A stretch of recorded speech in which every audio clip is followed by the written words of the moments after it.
Doom.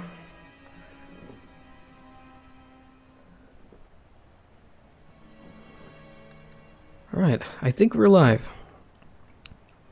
If we are, what's up everybody? Germ Adrian here, welcome back to the channel. Not really a live stream of any substance. I am testing things out because it's been 5 months since my last stream, which was the ESO Greymoor stream, and that didn't go so well. So because November is going to be packed with a whole bunch of launches, we have ESO, and on the 2nd we have Guild Wars 2, and then Shadowlands, of course. So many streams that I plan to do. I think it's best to get things out of the way. See if I fix the #1 issue, which is the stuttering. Now, I'm gonna have to pay attention to my second screen here, because stuttering's been a big issue with my streaming software since the start of the year. I think that's the #1 complaint that I got. Whenever my character's running across the screen, every half a second or every second, you'll see the game just stutter in the background, which does not make for nice viewing at all. So I'm hoping I got that fixed. When I was offline recording earlier, it didn't seem like there was an issue anymore. So let's try it out on a live stream. In the meantime, if there's anyone lurking here, hello. Hope you're having a good Sunday. See, I don't know if this is going to go into like a playlist or something. YouTube has changed so much in the past 5 months that even the live stream dashboard looks so different. Like, I'm not kidding. It looks so freaking different.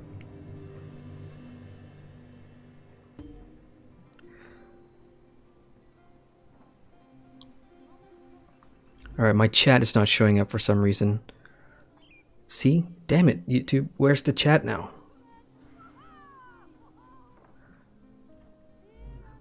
Okay, I saw it. What's up? We got Snoo says, I'm surprised to see anyone play ESO, especially stream it. Many people seem to have left it when vampires were added and made Nightblades pretty useless. See, I haven't been playing ESO regularly. I made it through Greymoor and then I stopped because there's just too many games that I had to pay attention to.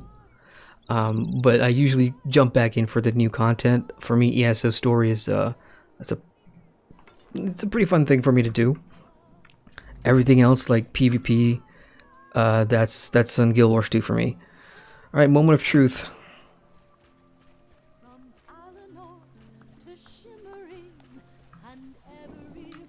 All right, didn't seem like any stutter, right? You guys in chat? Again, my Greymoor stream was back in June or July, I don't remember, but every second it was stuttering.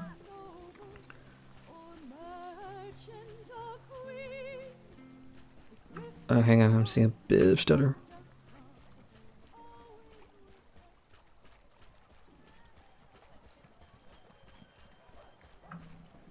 Okay.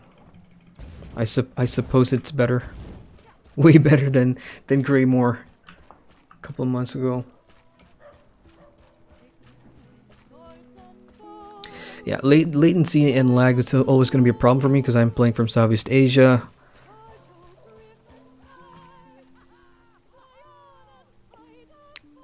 Yeah, and I'm keeping it down, guys, because it's like 3:30 in the morning here.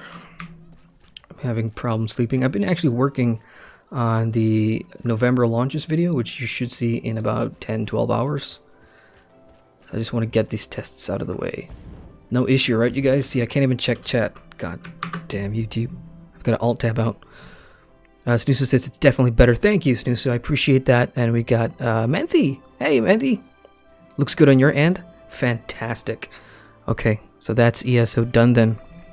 I won't have to worry about Markarth coming tomorrow. And one of the reasons I do want to do Markarth when it launches tomorrow, because I want to play that solo arena. Look, Maelstrom Arena, it gets boring after 5 years. So it's a good thing. Okay, second game to test. Jumping over to Guild Wars 2 in a second. In the meantime, how are you guys, Snoosu? So yeah, Snoop, what MMO are you playing? Menthy, what are you playing? Alright, I'm gonna log in Guild Wars 2 real quick, because that's another concern. Guild Wars 2 is really resource heavy on the CPU, and my CPU is really old. I'm using a 6700 i7, and because of the amount of rendering that I do in my end, it's starting to show its age.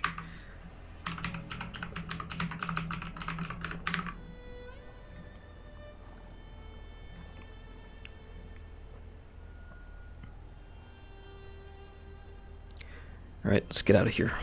The screen's gonna go dark for a second, you guys. Now I need to find a way to bring up my chat in OBS, because I can see from the preview that the Restream chat is showing your chat messages, but I can't freaking see it on the OBS. Come on.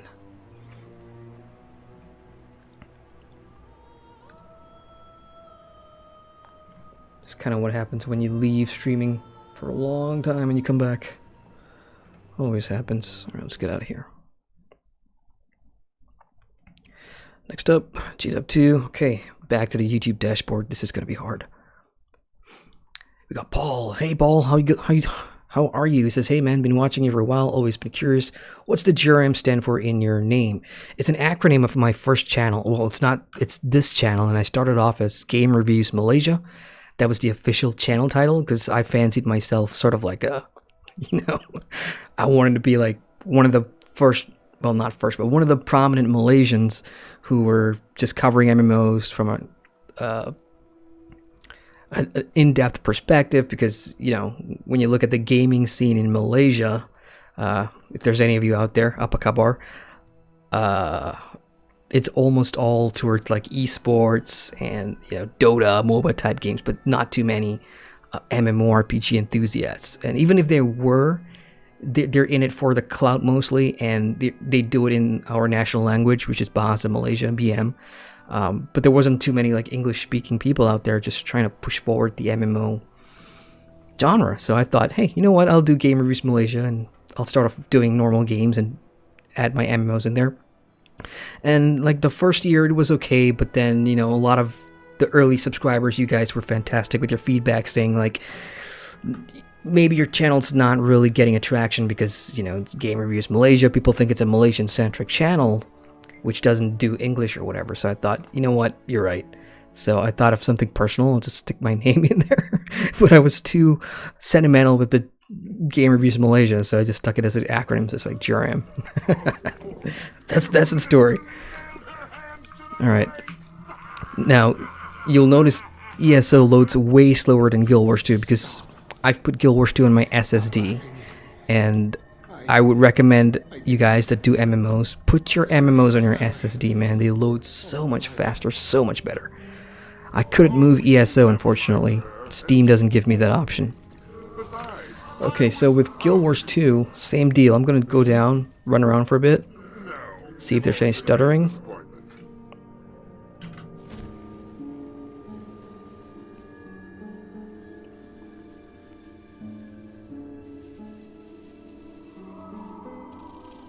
I'm pretty happy with that, actually. I only moved it to my SSD, which I got earlier in the week, last week that is.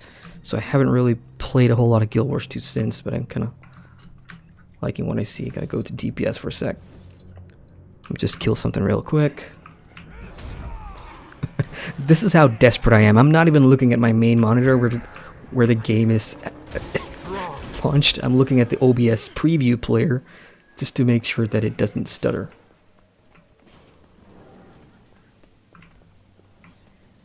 Yeah, hey, I'm pretty happy with that. Alright, I'm going to check in your chat real quick because I do see it moving. Snusu says, Final Fantasy 14 mostly. Fantastic. I owe you guys a Final Fantasy stream. I know that because... I forgot the name of the patch that came out. The ending to Shadowbringers. That's been on my bucket list. I'm gonna get to somewhere safe so I can catch up on you guys' chat. And maybe do my dailies while I'm at it. I'm so behind. Okay, where were we? Final Fantasy 14, says Snusu. I'm also testing for a few others. Ooh, what are you testing for? Menthy says, I've been playing a lot of Ark. I got the Lotro expansion and haven't played it yet. Fantastic. I kind of miss Ark. During Halloween season, it always brings back memories of Ark Survival Evolved. Simply because of the chicken Tyrannosaurus Rex. You know, we had some great times back then. I was a huge Ark Survival Evolved player from 2015 to like 2016, back when the game was still in early access. Good times. As for Lotromanthy, I tried buying the Three Kings expansion, but for whatever reason, the Lotro market, Standing Stone Games, refused to take my credit card details, and I've been trying to buy it for like 3 days after launch, and it just would not accept it. So I thought, okay, I'm gonna wait until I've got some free time, and then I'll get back to it. Okay, hang on. Getting killed again. Yes, I've got my Restream chat to work. The app, that is. So now I can totally see the chat on an external widget, which is fantastic. I don't need to Alt-Tab again. Sweet. We got Infinity XP says, yo, what's up, man? How are you? I am good. I'm just having a bit of a problem sleeping tonight. So I thought I'd come on and do some tests. Chit-chat a bit if there's some folks to chit-chat with. And I'm thankful you guys are here. I hope you guys are all okay. I really hope you guys are okay. Because 2020, this year, it's still... I think in 5 years' time, we'll look back and look at 2020 as... one of the weirdest years in recent memory. Like, I still can't get over the fact that I've spent most of the year at home. It's crazy. It's insane. And the people around me, too, they're just feeling the effects of being under lockdown and everything. It's just a depressing time, man. What dailies did I have again? Let me just knock it out real quick, and then we'll test another game. What else is launching this month? We got WoW, right? Yeah, so we can do that. Okay, jumping puzzles are the absolute worst, so we're gonna go do that first. South Sun Cove. Let's do it. But how are you, Infinite? How are you doing?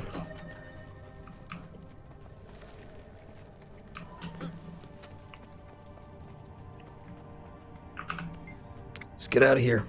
Let's see. Seduces the Middle East gaming scene is even worse. It's pretty silent. Well, I guess I haven't really checked out anything from the region, and maybe you could be the one to start something. There's an idea. What is this? Extra Life community goal. Oh yeah, that's right. There's Extra Life stuff going on. Return to Lion's Arch after the community reaches $75,000. It looks like ArenaNet has reached $75,000. Pretty cool.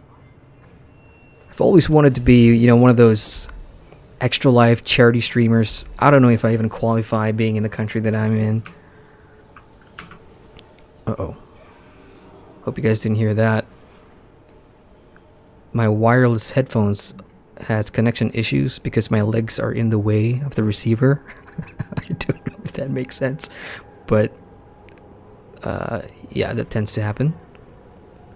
South Sun Cove, there it is. If I'm right, the JP's around here.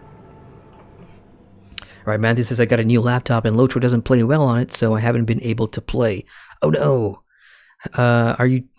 If it's a new laptop, maybe, are you using the 64-bit client? Because that seems to solve a lot of problems, I think.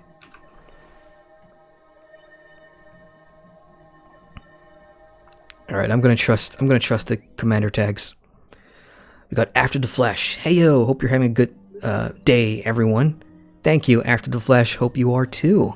Enjoy your Sunday. Mustafa in chat says, yep, this is just basically PUBG Mobile, and that's it.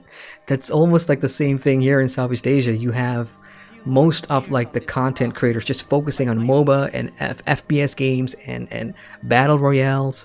And for me, I personally just wanted to break out of that mold, you know? I mean, we're all biased to MMOs. What can we do?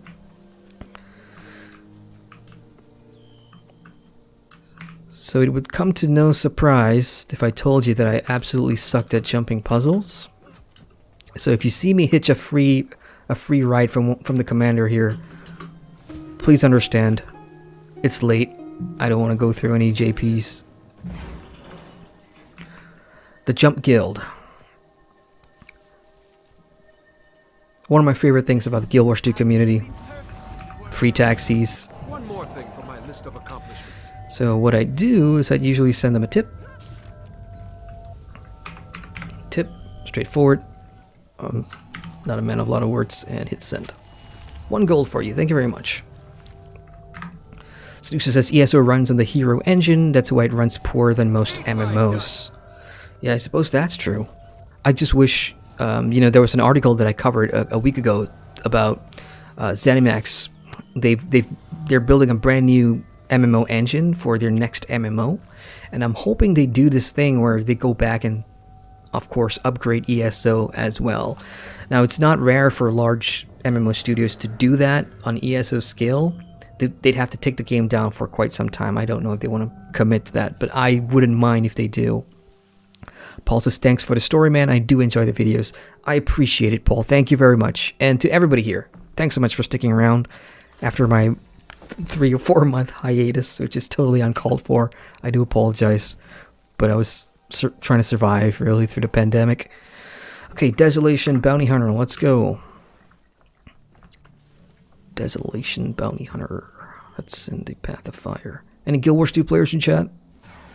You guys excited at all for the chapters and what's coming our way? I am personally upset a little bit. Guild Wars 2 is not coming on Steam.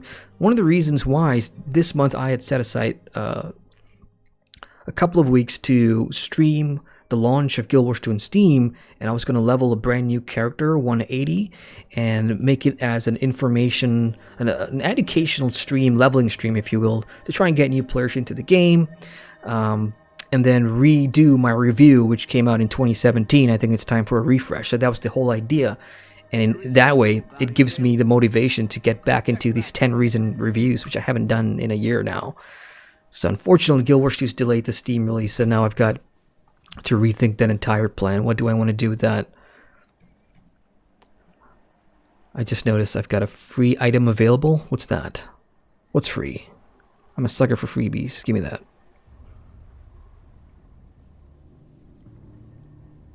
Definitely not keys. Definitely not. What's free? Oh, I saw it. A revive orb. Free revive orb. Free's free. Okay, I'm gonna keep on checking your chat. Has anyone played Albion in chat? Well, if you guys haven't, check it out. Free to play, top-down, sandbox MMORPG. Lots of influences from Ultima and RuneScape and those kind of games. Nobody's doing bounties? Damn. This place is empty. But you will do quite a substantial amount of PvP in Albion, but I do recommend it. In fact, you know, for a European type sandbox game, it's one of the better ones out there. I've recently got into RuneScape somewhat, and you know, the comparison's not fair because RuneScape has a lot of content, and Albion is more of a, you know, it doesn't have a lot of story to build on or whatever, and you gotta almost play with your guild all the time because that's what's gonna make it more fun. Oh, I see. It's because the bounty boards are empty. Fantastic. Great. Well, I gotta do it myself then. Let's go ahead and find bounties manually. Nothing either. Fantastic. Well then, I guess it just gives me more time to check your chat. Michael says, of all the games you could be playing, you did not choose Lotro. Wow, just crazy. How goes your night? Well, Michael, yeah, good point, I suppose. No, but the 3 games that are launching content this month are all 3 that I do have plans to stream in. And, you know, my last stream in June, there was a lot of stuttering issues, performance issues, especially on ESO, which I have now fixed. So that was what tonight was all about. I was just checking to see if the delay and the stuttering on screen was there or not. And while I'm at it, I'm trying to make myself go to bed. And one of the most boring things you can do are dailies, right? So, but the night's been going good so far. I'm probably not going to sleep. I'm just going to carry on working on the November launches video, put that out, then I'll head to bed. Infinite Albion, yeah. Oh, we got Midichlorian. Hey there. Hey, Midichlorian, how you doing, man? How's it going? Paul says, how was the COVID response in your country? The first wave, we got our first one, oh man, I think late Feb, early March. And our health guy, he was like, shut it down systematically, keep it airtight. And for a long time, I'm not kidding you, a long time, it worked. There were still little clusters breaking out here and there, but it was mostly contained within the state itself. And, the varying states here in Malaysia, we have our own subset of rules, of course, things like that. And the most populated states are Selangor and KL, which is our capital, right? I'm in Puchong, which is in Selangor. And for the most part, the most amount of cases are from my state because we are the most metropolitan. And I think we handled it well. Until recently. We have a second wave now, and I would say pre-June it was like 10, 20 cases a day. Now it's like 600, 800 cases a day, and most of us Malaysians feel like, what the hell went wrong? We did everything right, and it only takes like one major fuck up to put the whole country back in lockdown.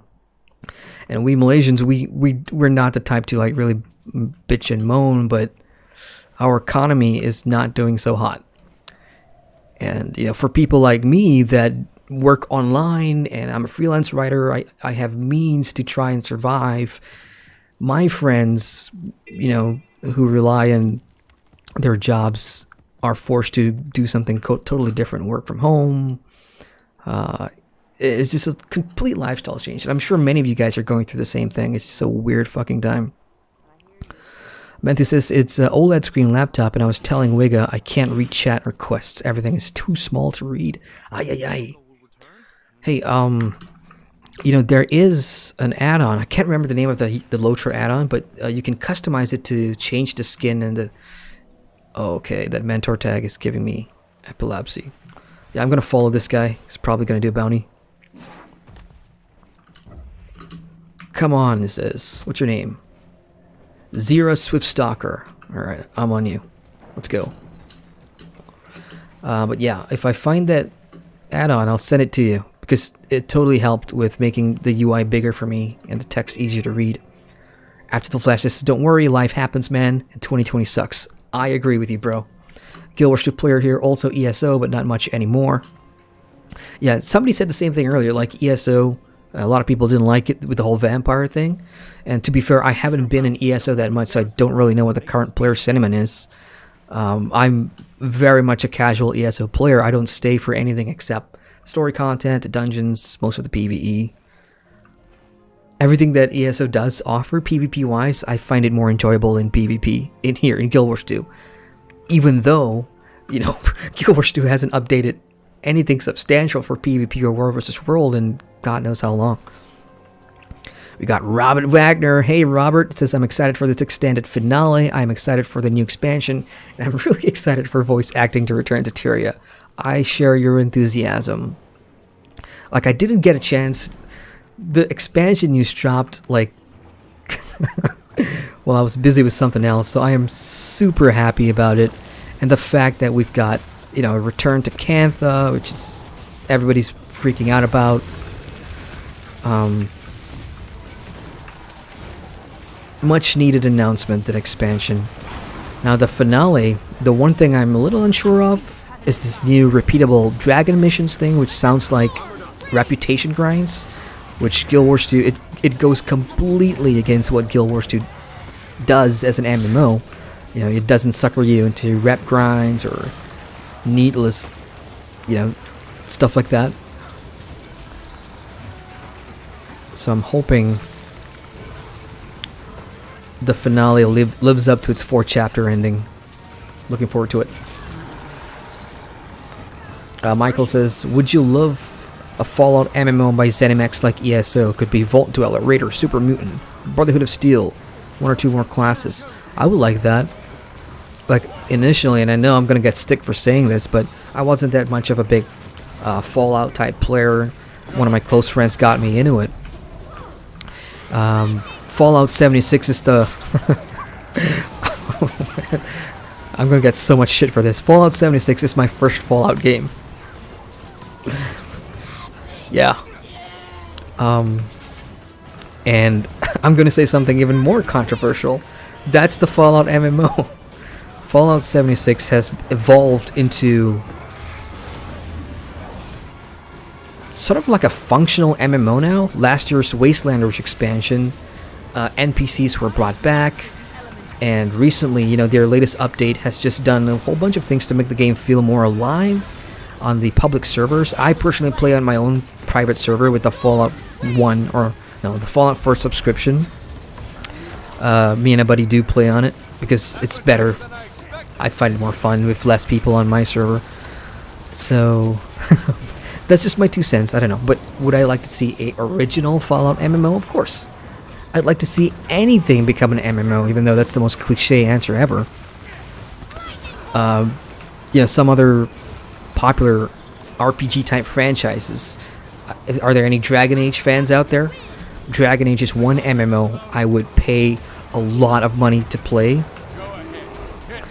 That universe of Thetis that BioWare created is just, it just means so much to me. So to have a Dragon Age MMO, that'd be fantastic. The Witcher is another one. I mean, come on.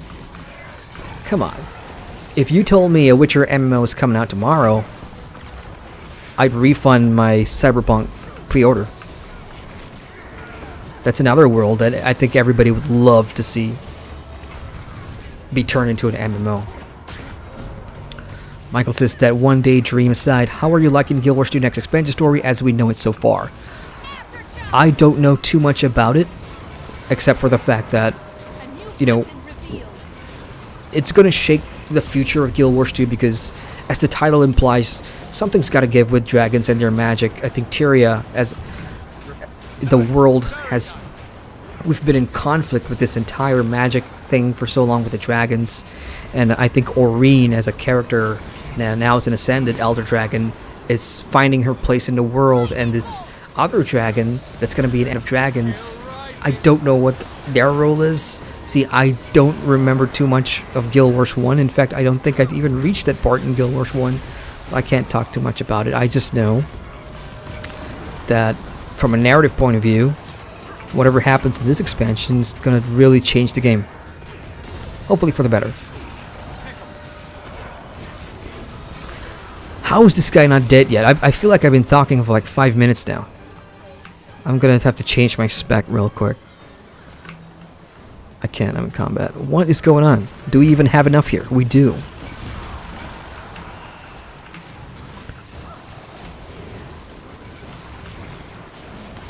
We've got 5 minutes to burn this bounty. I've been looking at his health for like 5 minutes and it's just going down so slowly. Alright, meantime.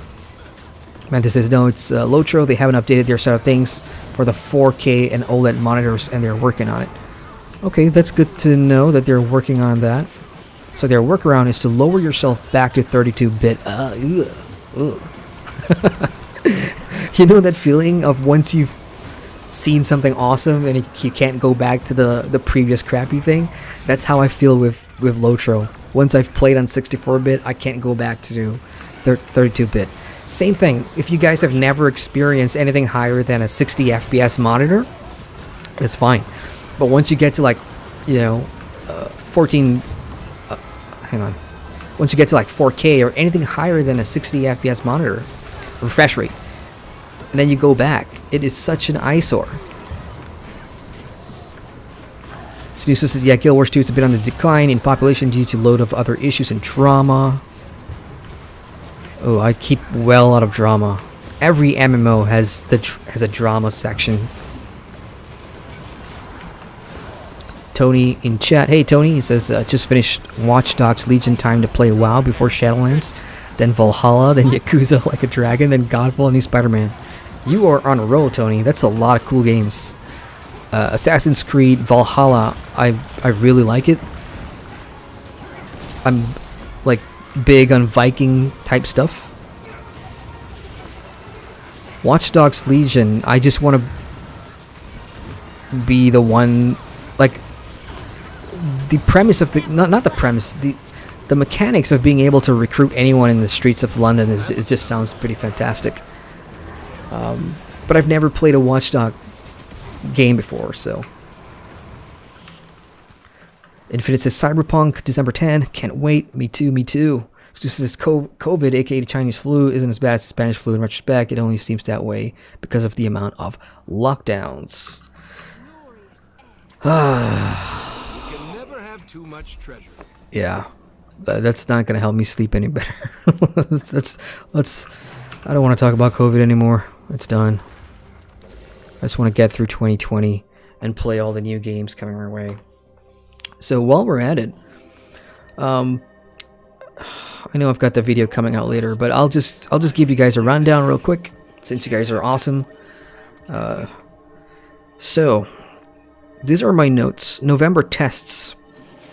So far, there's only 3, and you guys can tell me which one you're interested in. Blue Protocol, Japan closed beta, November 7th. Blue Protocol, I am very interested in because of a friend that really brainwashed me into getting into like Japanese anime style shows and you know, games. So Blue Protocol, I feel, is going to be a pretty popular MMORPG when it comes to North America and Europe. And I think most MMO players, you know, I don't want to put words in your mouth, but even for me, I feel like when I jumped into Genshin Impact, you guys know Genshin Impact, I'm sure. You know, for me, it felt like I was sort of replacing Blue Protocol for a little bit. At least until Blue Protocol comes out, I'll play Genshin Impact, which is a fantastic game, by the way. There's no place really to talk about it on my channel because it is an online RPG, but it doesn't at all play like an MMO. And then on the 4th of November, we've got Bless Unleashed. Yeah, remember how I said about getting into the Bless Unleashed CBT? Well, a couple of days ago, I checked my email, and there it was, invitation. You've been invited to the CBT, so I got in. And from what I've seen Bandai Namco, I think a lot of people got in. A lot of people got into the Bless Unleashed CBT, so that's on November 4th. And I believe some websites are giving out free codes as well if you want to check out the CBT for yourselves. MMORPG.com, I think. I could be wrong, but there's a couple more. And then on the 4th as well is Fractured, another sandbox MMORPG in alpha at the moment. They've delayed their initial city alpha to this week. So that's happening if you guys are backers on that one. So those are the most prominent tests I can think of. Ashes of Creation, I think it's December for their pre-alpha one as well. So yeah, that's just tests. I haven't got to new content yet. that's where the bulk of the notes come in. Meantime, checking in chat real quick. Paul says I'm very intrigued by the new Lord of the Rings MMO by Amazon. Hopefully it doesn't tie in too much with the show like Defiance tried to. That's a great point, and one of my concerns as well, because with Amazon, the timing just seemed off. I thought they were waiting, because we haven't heard anything about the MMO ever since it was announced, right? But for the show, we already know like the cast and who's going to be playing Galadriel and all these things. And the fact that it's actually going to be shot in New Zealand again, which is fantastic. Is it? I think it is, right? Hang on, I may be getting it mixed up, but I think they're going to be shooting in New Zealand. So I thought they were just waiting for the show to like start before they talk about the MMO, but I think it's now 2 separate development timelines. I would really love to know what's going on with that, simply because I'm a Lord of the Rings nut. I'm a Tolkien fan. I want to see what happens with this MMO.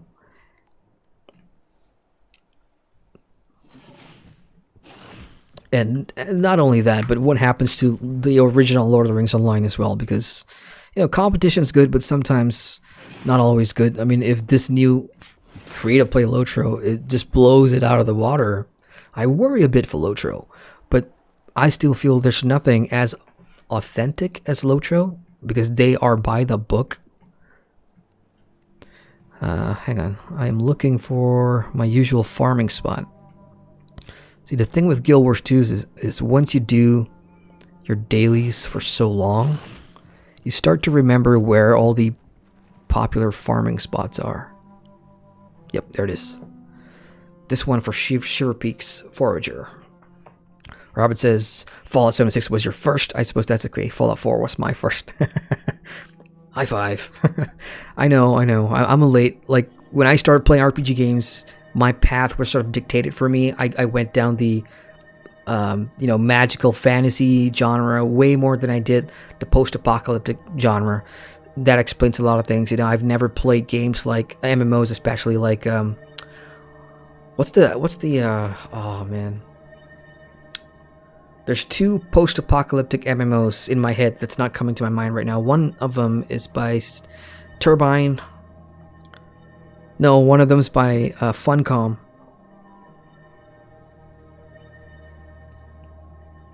There's two post-apocalyptic MMOs. Both are not. No, one is still around. One is not. One got taken offline to do some work. Yeah, it's not coming. If anybody can help me out, that'll be great. But yeah, I never played those two games either, so I'm more of the fantasy, swords and magic kind of guy. Michael says, admitting Fallout 76 is your first Fallout is the first step in admitting you have a problem. Hey, I know I'm gonna get shit for it. But it's the truth. The reason I actually jump into Fallout 76 because they were talking about it, this huge online world. They were talking about it like an MMO. And naturally, when you have someone who is interested in MMOs, you go and check it out. I achieve things. I'm an achiever. Unfortunately, Fallout 76 at launch was garbage. But again, I'm going to stand by my experiences today. I think it's a way better game today. It's still not a proper MMORPG, but if you have friends to play with, even one other friend, it just makes it so enjoyable. You can play on your own with pugs on a server. But don't expect nice things. Michael says, in time, I recommend Fallout New Vegas and Fallout 4. They're all 100% better than the evil Fallout 76. Lord Minicurrent says, but the utter garbage of mobile models on where? Says, you hate yourself so much. Minicurrent says, I heard a listing for actor jobs stated, need to be comfy being naked. What? They're going to dump on Tolkien? Snooze says Lotro is going to be shut down. It's got a low pop that's barely worth keeping the service on. I'm going to go back to the thing Minicurrent says. Voice actor jobs. No, I heard a listing for actor jobs stating the need to be Oh, okay. So you're saying for the new Lord of the Rings Amazon show, they're casting actors that are okay being in the nude. Now, see, that's weird because that will not be a Lord of the Rings show. I don't know what show that would be for, but if they're trying to go the way of like Game of Thrones, with all that nudity, or something like The Witcher, which, to be fair to the source material, is that type of setting and world, then I don't know what the hell they're doing, but that's not what I had in mind. Okay, so I'm done with my dailies here, and I guess my testing's done. I suppose I've got nothing to do now. I sure as hell don't feel like sleeping. All right, let's talk some more. After Flash says, Fallen Earth. Thank you. That's one. Fallen Earth. I can't remember the other one, but Fallen Earth is one of them. I keep hearing about it and how good it was, but I never played it. So, Robin says, Secret World. How do you forget that one? You play a lot. Oh, hang on. I'm not gonna put Secret World in that category because Secret World, for me, even though there are post-apocalyptic elements, I consider it a current world, sort of like a modern day setting, which is more Lovecraftian, horror themed. So that's why it didn't pop in my head. When I talk about like post-apocalyptic, I'm thinking the Fallout 4 visuals, Mad Max Fury, that kind of thing, that kind of image in my head. Where Secret World is something better. Sorry if I offend anyone. The game is dead, yes, but its premise and setting is fantastic. Not to mention the story. We got Clea. Hey, Clea says, hey, Adrian, good to have you back. Thank you. It's good to be back. Although tonight's not an official stream. It's a test stream. And, for those just joining, I was testing to make sure that there's no longer any stuttering in the streams. Because tomorrow, ESO is launching new content. And then we've got Guild Wars 2, of course, and then World of Warcraft, end of the month. Minicurrent says, mobile models is, you're talking about Genshin Impact. Okay, yeah, then I will agree. Recurrent says, yeah, it's true that that's no place in Tolkien's work. And Clea is Cassara. Yep, I remember. Don't worry. I've got good memory, I think. One of the things I love about live streaming is that when I get to talk to you guys, I see your names and I call out your questions and I answer you by name. What that does is it helps me remember things. So, all good. I remember a lot of you guys. Robert says, all right, I hear you. You mentioned Funcom, and that's the only thing I knew from them. There's another game. I'm pretty sure there's another game. All right, so I did talk about upcoming tests, right? So let me share with you my notes for upcoming launches. And I think most of you guys are probably in the loop. Now, there's a lot of overlaps here with games launching on the same date. Not necessarily the same genres. All right, let's do new content, all right? So first up, Elder Scrolls Online Markarth comes out November 2nd. For console, I'm not sure, so if you're playing console, I'm sorry. But so that's today for me. It's already Monday here in Malaysia, 4 a.m. So that would be Tuesday morning, I think. Going by ESO's release dates, it's usually release times. It'll usually be 3 or 4 in the morning. Wednesday morning, I think. So that's on the 2nd. For console players of Black Desert, you'll get the Guardian class launch on the 4th of November.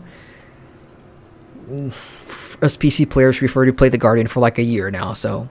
And the Prestige Edition, which is just a bunch of DLCs and crap, comes in on the 6th of November, no biggie. Dungeons and Dragons Online, the other SSG game, they have a new expansion coming out on the 4th of November, so that's pretty close after ESO. And what do we got? Destiny 2. Any Destiny 2 players in chat? Their expansion Beyond Light comes out November 10th. I do play Destiny 2, so I'm kind of waiting for that. So much games to play this month. Alright, and then Guild Wars 2 Champions Chapter 1 Truce, November 17th. Which is good for me because it gives me a week to get that out of the system, talk about it some. Because on the 23rd of November, we've got World of Warcraft Shadowlands. So that's the timeline. ESO, first week of November, and then we've got Guild Wars 2 the following week, or the week after, and then finally World of Warcraft Shadowlands. So I kind of like how it all lined up. And, I almost feel like the decision to delay Cyberpunk to December played a big part in a lot of games deciding, okay, we're going to talk about how we're releasing this in November. Let's do it now. Let's do it now before Cyberpunk comes out in December. So I think it's pretty clever because knowing one of the biggest anticipated games of the year is coming out in December, I think it's going to help your MMO if you push it forward a little bit. Ooh, there's another one that I missed. It's called Rohan Eternal Vengeance, which launches on November 10th. Now, if there's anybody here that played the original Rohan Blood Feud, which is a really old MMO, PvP-centric, they shut down their live services and they're relaunching the same game with not too many differences as Eternal Vengeance on November 10th. I'm not going to be checking that one out because I'm just not interested unless there's actually a high demand for it. Alright, checking in chat real quick. We got... Oh boy, I hope I'm going to get this right. Ground? Hi. It says, hi everyone. Chris is waiting for Shadowlands in November. Me too. I'm hyped. October was the big month then with the pushbacks, November. Yeah, I think some of it almost had to. I mean, some of them have really valid excuses, of course, developing an MMO from home. And I think a lot of these MMO studios and developers got better. I hope they've increased their skill set of working from home and trying to develop expansions and everything, because it's such an odd experience to have. I think it's going to help them moving forward when they get back to the office. I don't know how, but it's really challenging being away from your team, having to do Zoom calls and all that stuff. Chunk coming up too. Oh, Cyberpunk, yeah. Looking forward to that one. I think we all are. Is there anyone in here that's genuinely not playing Cyberpunk when it comes out? Is there anyone at all? I'm sure they are. We got Kanye? Hope I got that right. Says, hi, how's life? Hi, life is alright. We're all getting through 2020 in our own way. I think for most of us, playing games is the best way, right? So yeah. Susa says Shadowlands is going to be a disaster. I'm glad I don't play that product. Sorry you feel that way, but yeah, I mean, Shadowlands, look, I'm not sure if you came from like BFA, or if you jump in BFA, or if you're a returning player, or like, there are a lot of opinions about World of Warcraft, and not everybody's going to share the same opinion, obviously. It's just that type of game, being how big it is and everything. And for me, having finished BFA is my first expansion, you guys. Battle for Azeroth is my first World of Warcraft expansion. I started playing in at the end of 2017, I think I jumped into it. I can't remember. Yeah, I think so. So at the time, Legion was winding down. I think the Burning Antaurus, Antaurus just came out when I started playing WoW. And then BFA is my first expansion launch, so I only got to see the modern side of WoW. And for me personally, I everything that people told me about WoW, it was irrelevant because of when I started playing. And I like my experiences going into Shadowlands.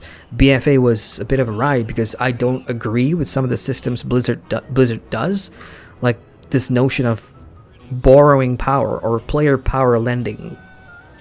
I don't get that.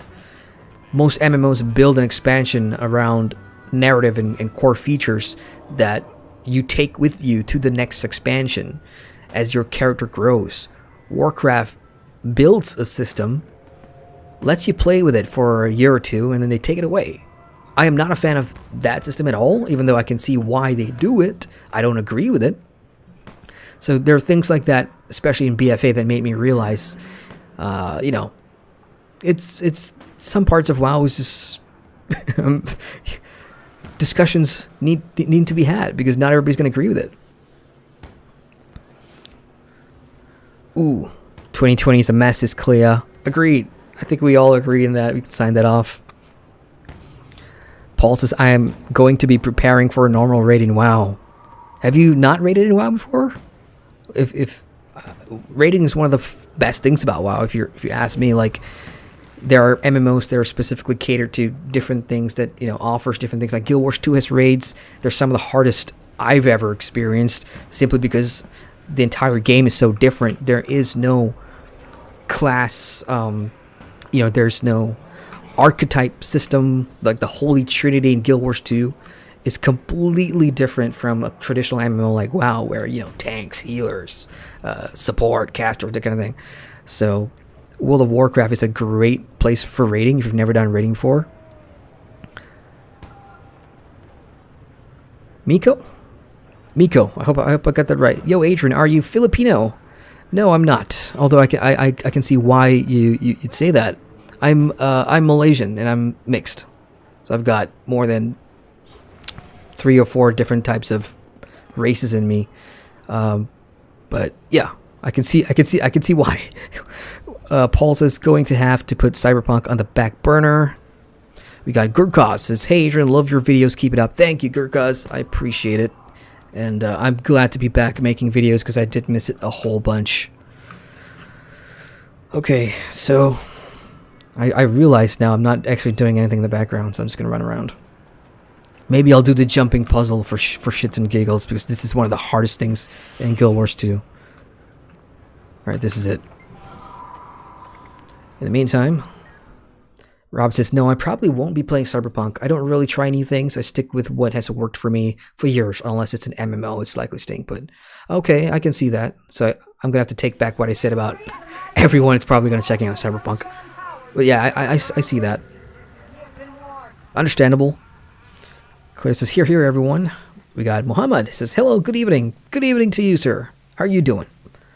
Kruka says, I'll be playing Cyberpunk, but not on release. Sometime later for sure. Haven't really started playing Witcher 3 yet. Oh. Once you get started on, like, The Witcher 3, it's going to take you a long time to get out of it.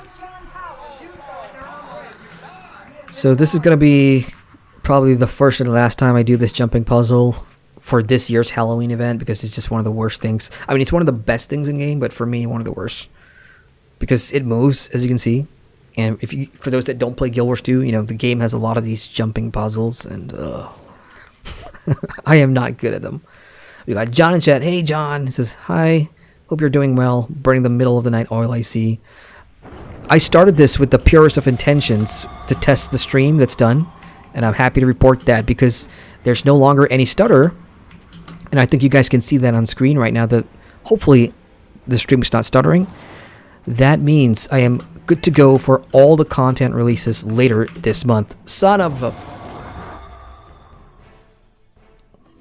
So that's ESO on the 2nd, Guild Wars 2 on the 17th, and Shadowlands on the 23rd. Boom, boom, boom. Miko says, haha, for sure. Are you Filipino? If you are, teach me some Tagalog. Oh, that's your language, right? That'll be cool. I'm learning new languages. Like one of the things I wanted to do because I had so much time this year on my own was to pick up a new language. So I've been doing a bit of Korean. This is embarrassing to admit, but I've been doing a bit of Korean. Got into a bit of K-pop. For those that know what K-pop is, yeah, I've been learning Korean, South Korean through a bit of that. So trying to pick up other languages too.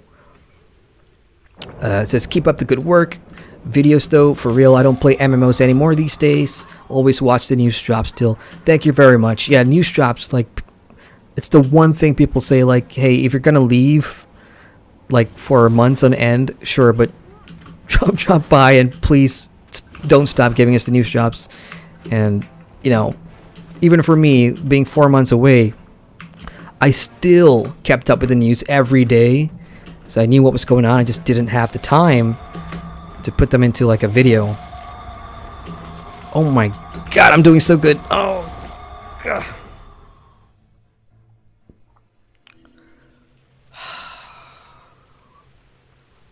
I was supposed to talk myself to sleep, not keep myself awake through anger and frustration. What am I doing? Susa says raiding Warcraft is pretty much like playing Simon Says with 20 plus other people, and if one person messes up, hang on, I'm actually going to say I'm going to pat myself in the back here for actually reading chat and doing a jumping puzzle. Hang on, Snoozy, I'll get to that in a sec. I gotcha, you ain't besting me. Oh, it's smooth, this is going good. Let's go. Oh yeah. Yes. Oh.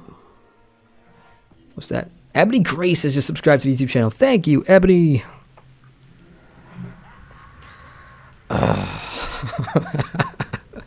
Somebody in game said couldn't hack. What? It was a funny comment. I didn't get to read it. Hang on. Also, it's pretty much required to have DBM for raiding in WoW. Oh, I think I understand what you're trying to say. Yeah, my point was simply in terms of a really cookie cutter MMO for raiding, where you'll find a good mix of casual raiding guilds to hardcore raiding guilds to mythic progression raiding guilds. In the World of Warcraft, it's just easier to get into raiding than it would be other games where, there's only one mindset, and that is the elitist mindset. Kind of like Guild Wars 2. Finding a casual set raiding group in Guild Wars 2 is hard. It is really, really hard. And I know there are, raiding school guilds that do exist. It's because of the player numbers and whatever. It's just easier to pick up raiding in WoW. So my point was, if you already play WoW, but you've never played a raid in any other MMO before, it will be easier to start in WoW, and then you can go off and play other games and, go from there. My favorite raiding experiences, most of my raiding experiences come from Lotro, because that's my first MMO. It's not really different from WoW, if I'm being honest.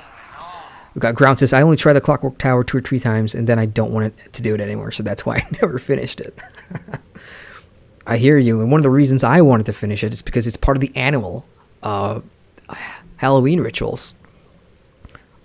Somewhere here, Clockwork Tower. Yeah, there it is right there. And I need to get this thing done before this event goes away for my 50 free achievement points. We got Mohammed says, nice to see you streaming. What's the best modern experience that's similar to EverQuest?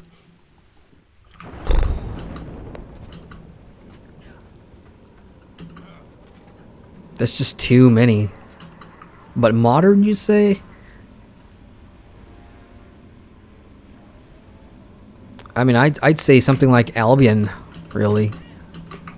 You're not going to have the same depth or the complexity of the mechanics because Albion is really streamlined in that department. Although, you know, for a sandbox, you do have a ton of options.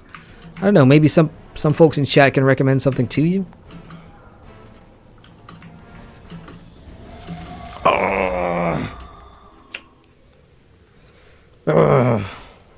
John says it's looking nice and smooth. We got Lucy's Journey. Hey, Lucy's Journey. How you doing? Jared, what's up? Long time no see, man. It says, I'm glad you're still here. I miss you, dude. Miss you too, buddy. How are you doing? Clea. Ooh, that is Hangul in chat. Hangul, Korean word. So when I say I've been picking up Korean by listening, unfortunately, not reading. I can't read the Korean word, but I'm trying to speak it. Gurkaz says, by the way, are you still playing any Lord of the Rings? I am not. At the moment. Three Peaks just came out, and I think I was telling Menthy earlier that I tried to buy it second day, but there was something wrong with the Lotro market, so I thought I'd give it a week or so, but I haven't found the time because I've jumped into a couple of things. You know, since you guys are here, I'll just tell you, I've been working on review videos. I did 2 so far, which you guys will see pretty soon. One of it is related to Terra, and you guys are not going to like it because I didn't like it. I'll just spoil it for you. Terra. Oh, shit. Oh, sorry. Yeah, that was a bit of a... Anyway, Terra has a battle royale out, a battle royale mode, and I jumped into that for an article that I was working on. I wish games would stop doing that. The battle royale genre and MMORPGs can work. Probably did work like 2 years ago, but you know, Terra, they're just selling their essence and their soul to crappy ideas that are not going to work anymore. Terra Mobile was a thing. Now Terra Battle Royale is a thing. They've just shut down NMS Entertainment. The MMO is now under Gameforge, which is fine. There's nothing wrong with Gameforge. They do Ion too. Oh no, oh no, oh no. Yeah, this is not gonna work if I'm talking. If I'm not concentrating, I'm gonna get out of here. I tried, you guys. But yeah, I really don't understand what they're trying to do with Terra. They may as well shut it down because it seems like the developers don't care enough. Sure, we got some pretty good content. I think the one for the level 65 until the 70 was, you know, pretty decent according to my friends that do play it. I personally enjoy a lot of things about Terra. The combat system, the dungeon runs were fun, but there's just no solid plan for it. It's just one of those MMOs that's just going to fade and fade and fade. Even Ion has a plan, and they don't have this thing of, oh, let's go make an Ion Battle Royale in 2020. I think that's way past it now. Snooze says, Clockwork Tower in Guild Wars 2 isn't that difficult. It's mainly just about speed and knowing where to jump. It's designed to reward you failing a lot. Yeah, I know, man. I've done it so many times in the past. Successfully, I might add. It's just that it's hard to multitask and do a JP at the same time. So that's my excuse, and I'm sticking to it. Grayman says, I rated in Guild Wars 2 for years. I was really bad, but I had a great casual group. That's why I had the chance to experience it and kill a lot of the bosses. Now, I did say earlier that, you know, for me, rating Guild Wars 2 was really... It was hard for me to get into it because of the amount of players that were available at my level to, you know, slowly progress with me, and I probably didn't have the time myself. But one of the things I will say about Guild Wars 2, when it comes to like raiding and dungeons, is the lack of an LFR.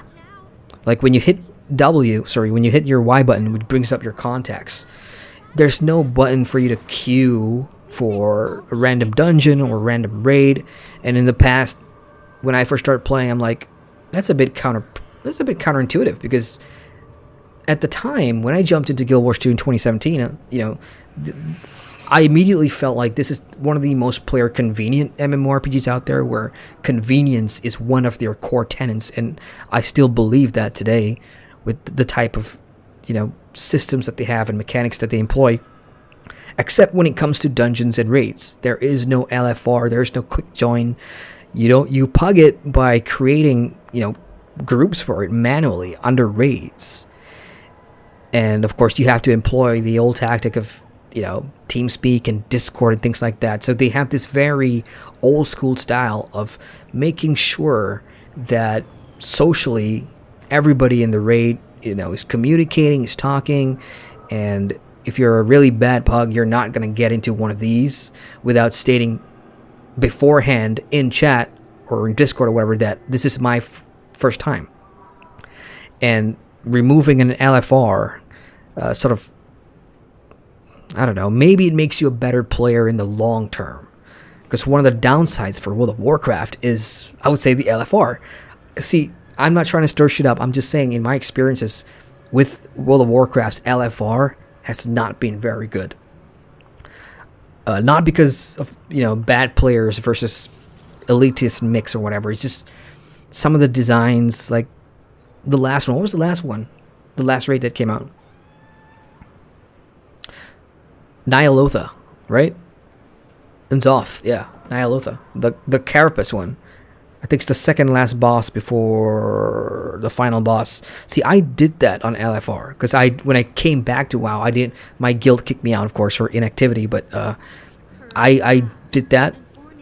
It was one of the worst experiences because Blizzard hadn't patched in this thing where you needed the legendary cloak to mitigate one of the mechanics, the insanity mechanic. If you don't have that cloak, you'll go insane.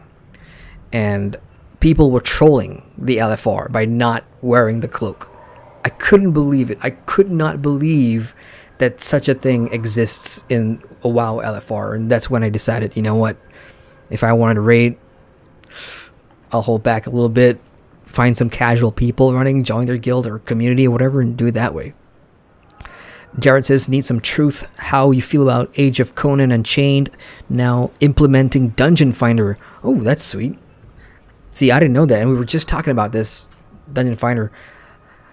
In games where it's absolutely needed, for example, if, like, Unchained is old now, and I can see why they're doing it. If there's not enough player base, then maybe implementing a Dungeon Finder will help them find more players. If that makes the dungeon scene more active, then why not? Look, LFRs and Dungeon Finders are going to work in some games, and they're not going to work in others. It really depends on the type of game, the type of players, and the maturity level of the player base really comes into question with these kinds of things. But more often than not, lots of casual players will feel like we will benefit from having these Dungeon Finder tools because it just makes life easier. Instead of having to, especially for introverts, having to put our hands out and say, hey, would you take me? Hey, I want to raid, and we're not chatty, we're not social. I mean, that's for me anyway. Pat says, did you hear about Amazon's new sci-fi MMO directed by John Smedley? I think so. See, I don't know. I'll go check it out. The only Amazon sci-fi MMO. No, I'll go look it up. I feel like I've covered this in a news shot, but it didn't. I don't recall, Pat, so I'm gonna have to check that out. Can we talk about Amazon for a second here? I'm starting to worry a little bit about New World, which is probably the game I was most looking forward to, MMO-wise, launching in 2020, which of course got pushed back.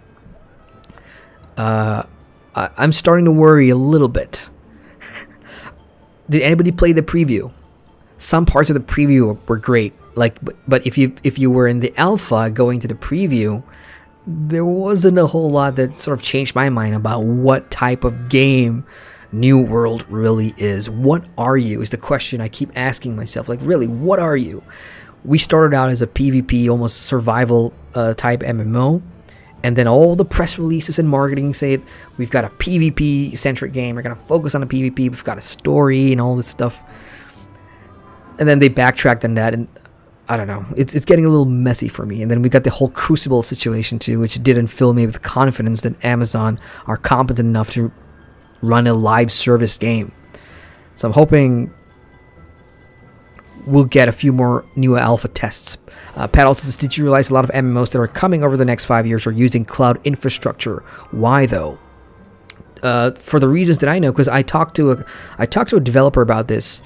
There are 3 Kickstarter MMOs that I follow, which are currently now in pre-alpha or in development alpha, that are all on this cloud infrastructure because it's easier to build. I don't know if it's cheaper, but one of it is this cloud infrastructure company actually will go out and sort of pitch developers to build on their platform for like a cheaper deal or better support or whatever. And if the game is small enough, you'll notice that it's, I would say 60, 70, 80% of the time it's going to be a top-down style RuneScape type MMORPG, and it's going to be sandbox where it's easier to build wildlife and environment assets and then multiply that to make it seem like your world is huge.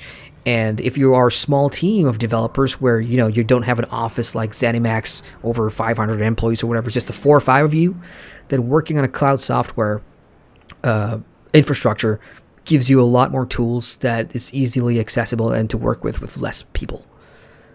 So my thoughts on it. I don't know if it's cheaper. Maybe it's cheaper to maintain in the long run. I don't know. Mohammed says the only one I'm aware of is similar to EQ's Project Gorgon, which is also a great game. I need to check that out. Wait, how far am I behind in chat? This seems like a very long ago question now. Mohammed says the only... I read that already. I see Pantheon being mentioned. Now people are getting upset with Pantheon because of what they announced last was it last week or 2 weeks ago? See, people are worried about Pantheon, not meeting development goals and everything like that. But I sat down and I listened to their podcast and I read their newsletter. I don't think you guys should worry too much. In fact, the other Kickstarter MMO that I'm really worried about is Camelot Unchained. I think they've got more things to worry about than Pantheon. I don't know. For me, which one am I looking forward to? Well, you guys keep pestering me about Pantheon. So Pantheon. Camelot, I'm starting to lose. I think there's going to be a point in time where Crowfall, which is a very similar MMO when it comes to realm versus realm PvP combat, which is what the foundation of Camelot is and what the foundation of Crowfall is. I think in the coming year, Crowfall, because it's very close to launch now, Crowfall's in beta. Camelot is still camelotting. Crowfall is going to overtake that as probably, I wouldn't say a household name, but the more popular RVR MMO that's to be released. Moment says, yeah, but it's a long way from release. Clea says, that word is Anyong, which is hi. Anyong. Thank you. I learned something today. BBAC says, BDO is really good nowadays. I had a lot of fun with Seasons. Seasons, I'm gonna say it right now, Seasons is one of the best things that BDO has done to inject, fresh, a bit of replay freshness into the game. Because the one thing I absolutely cannot stand with BDO is you having to do the same shit every time a new class comes out. Do you know how tiring that is? There's like how many classes now? I can't even take like 5 classes through the same route all the way up to like the 50s. I can't do it. It's boring. I'm tired of it. With Seasons though, when the rule set changes and the leveling speed changes, it makes it bearable, but it's just not enough for me. I want to see BDO break that structure and just offer something, a different path to leveling. Let's go somewhere else, a new starter zone, something. I can't do it anymore with BDO. But for me this year, the Guardian is the most fun I've had in BDO in a long time. And I played a new Guardian, leveling up the first season server that they had. This is one of the first words you learn in the K-pop community. Look into Talk to Me in Korean or Duolingo. I'm VIP, by the way, hoping we get Seungri back. Claire, I think we just lost half the chat. VIP is what you call a Big Bang supporter. I know, Big Bang. Snooze says, WoW's raiding scene is one of the worst in the MMO scene, not because of how the raids are designed or even how but it's because of the community built around raids. See, I'm not going to argue with that. Again, like I said, the community is always going to be different. There's the elitists, there's going to be, the friendly ones. If you're running it with a guild, it may be better. I won't argue with that, because the community can make or break your experience with MMO raiding, as it has for me in other games. So, yeah, that's a good point there. Chris is talking about Amazon waiting on New World. New World equals Ashes Light. See, I've never thought about it that way.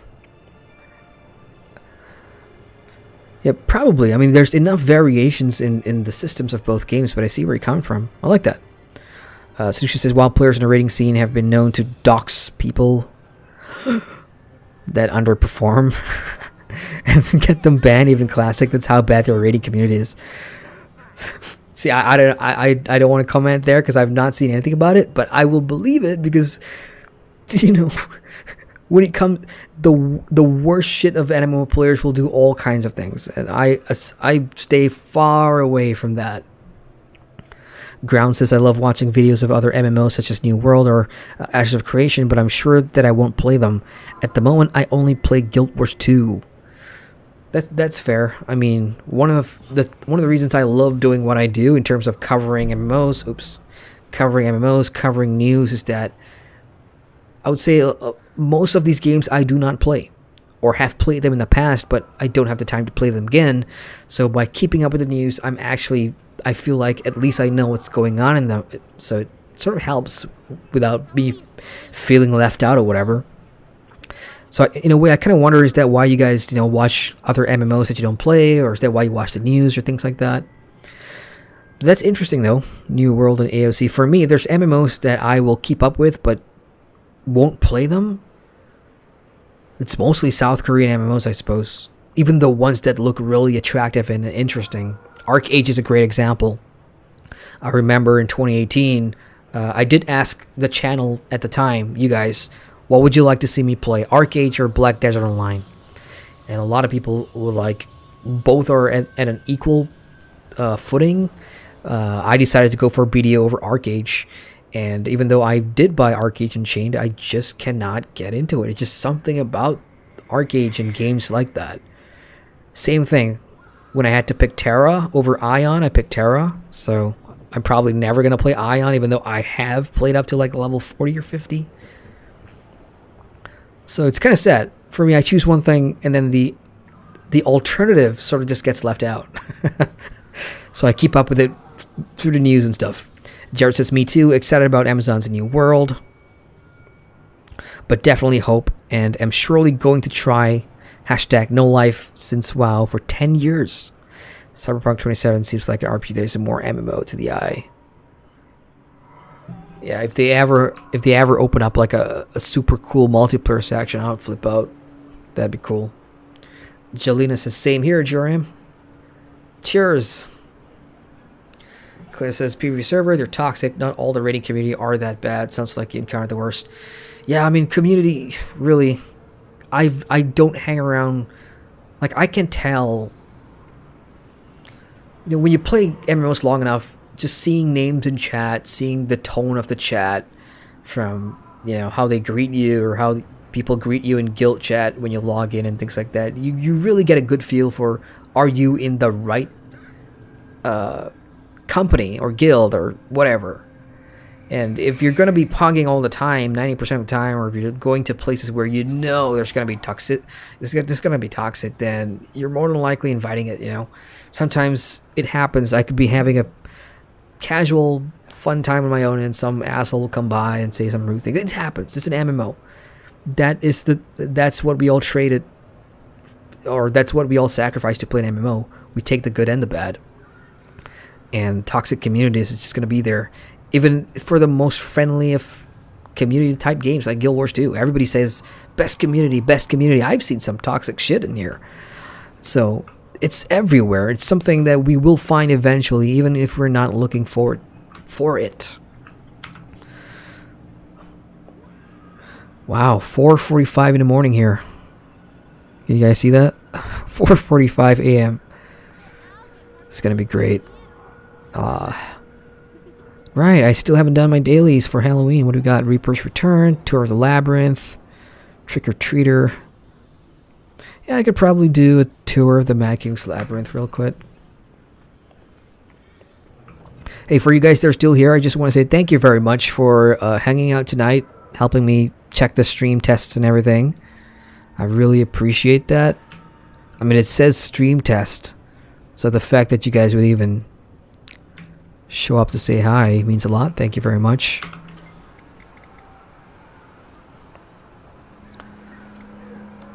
So while I'm here, let's test some stuff too. I need to see whether some elements work or not.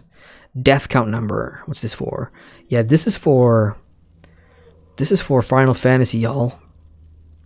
Which, like I said at the top of the stream, I do owe you guys. So these things are working. Great. I'm just going to take that off real quick. Is there anything else I'm missing?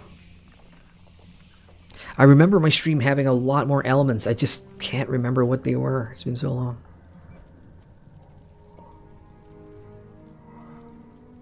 Let's get rid of the death count number. And go to erase. Clear says, Elite Guilds community I avoid like the plague. I remember in Guild Wars 1 when healers started charging. Charging? As in, what, charging cash? Money? Because they cop so much hostility.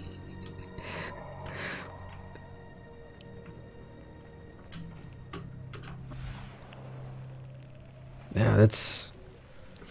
you know, for me having to think back to my worst toxic moments, I tend to drown it out. I drown out a lot of toxic, you guys. There were some bad ones. In Lord of the Rings, I was well, I did more PvP actually than PvE raiding, so I was always in the Atmores, Zergy fights, and the thing about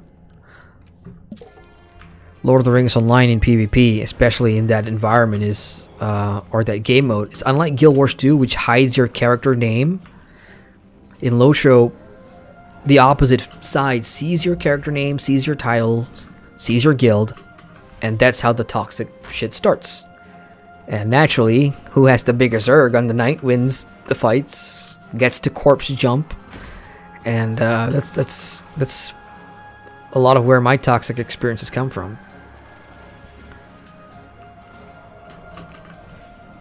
These days, like, I don't really remember too much because I've trained myself to drown stuff out. One of the major reasons why, and I'll tell you guys, is because of the YouTube channel. What you guys don't really see, or if you guys are new to my channel, what you really didn't see was the first year and a half when I started the channel. The amount of shit I got in the comments and live streams about the channel, about the way I speak, my weird accent, my pronunciation of words or my mispronunciation of words, how I looked, what my skin color was, all these things. You know, I got a lot of crap on YouTube, and now here I am, 2020. These things don't bother me anymore. I've sort of tuned that stuff out, and you really have to be thick-skinned if you're gonna create content. Ooh, boss. Okay, I'm gonna try to do this as well because this is part of the daily. So yeah, in that way, it really helps. It doesn't bother me as much, the toxic stuff. Even on MMOs, I apply the same things, really. So, and I overcome it. So my advice to you guys in MMOs, if you guys are also facing a lot of toxic shit, just drown it out. Drown it out.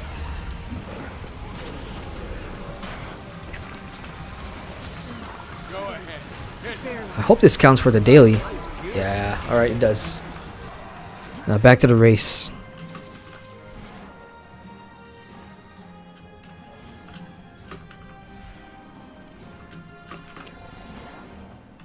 The race will end in 1 minute. Oh no! I think I can make it. It's just a time trial anyway, so it doesn't really matter if I fail. Almost there. Come on. And done. Okay, so that's all the dailies done, I think. 3 out of 3. Ah, crap. One more. Oh, trick-or-treater. That's really easy. That's just like open 10 Halloween bags and you're done. And I should have my 10 for the day.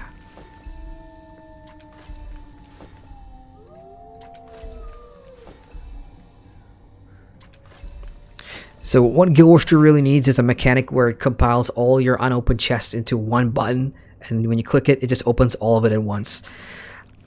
One of the things I'm really getting tired of is having to click on each individual chest. Alright, here we go. Open bags and daily done. There we go. Okay, back to the chat. Where were we? Charging gold to heal? That's what they were doing in Guild Wars 1? Damn. I wish I could charge... well, I'm not really an asshole like that, but I mean, to think, you know, it must be such an ego booster if you're that good a player and you charge. Actually, it's not so different than what's happening today. Like, if I were to go on anywhere, people are charging for services, right? I mean, it's nothing new. People are selling raid runs and things like that. But I don't know if there's any toxic to that. Like, even in here in Guild Wars 2, like, you go on the raids, they do sell them. I'm pretty sure they do. Fastest sales for legendary armor, selling rates. There you go. So it's a thing. And in World of Warcraft, like every day I log in, selling Mythic Jaina, selling get your achievements now before Shadowlands. I was this close to what I wanted to do was pay for a raid and make a video about it. To show people my experiences of buying a raid. And wow, I thought about that for a video idea, and then I realized I didn't have enough gold. So I didn't do it. The good news is I'd already done that raid, so yeah, there's nothing to lose there. But I thought that would be a really interesting idea, because I'm not sure if Blizzard has actually come out and said this is illegal, or it's not illegal, or is it allowed, selling raids. I'm not too familiar with that subject. So I wanted to do a little bit of investigative MMO journalism there. Jared says, hilarious. Doing my final year of World of Warcraft, Troll Warrior. Arbuz was the best for LFD, and I pug raids every week as tank when it was a thing. And truly RP troll with the Zanabar language. Always when I log. When was that? Final year in WoW? So you haven't been back recently? I've always wanted to make a troll. Well, thankfully, because of Shadowlands, I've now unlocked the Zandalari troll, which is the allied race, yeah. But I just can't decide on a class for trolls. I've done my research. I think, what, troll druids are a thing? Or any healing. Susa says the problem is that most of the WoW community, especially in Mythic, are incredibly toxic. People 80% of the time. Probably accurate number. I don't do Mythics. I will never... Mythics is way above my tolerance level. Or, skill level, I should say. I'd rather put myself down rather than my guild. I'm not up to Mythics. Jelena says, have to consider the source and just do what you do. Monster 1404, a long time no see, Monster. How you doing? Says your accent is just fine. Oh, thank you. Yay, first compliment of the day. Accent. It's... it's probably because I brought it up earlier. It's weird. Like, I guarantee you, because it's evolved. And funny, true story, guys. If you go back and watch, like, my first... Well, you're going to have to, like, click down and click more a lot or scroll to the last page. But my first 10 videos on YouTube. My first 10. I couldn't recognize myself. I could not recognize the accent. It's just so different. And, if you guys knew me in real life, or if you guys lived nearby, if I were to take you out for drinks, it would be different. It's weird. I cannot explain it. Claire says, yep, that's why I avoid Mythic, Heroic Raider. Yeah, Heroic is the highest I'd go.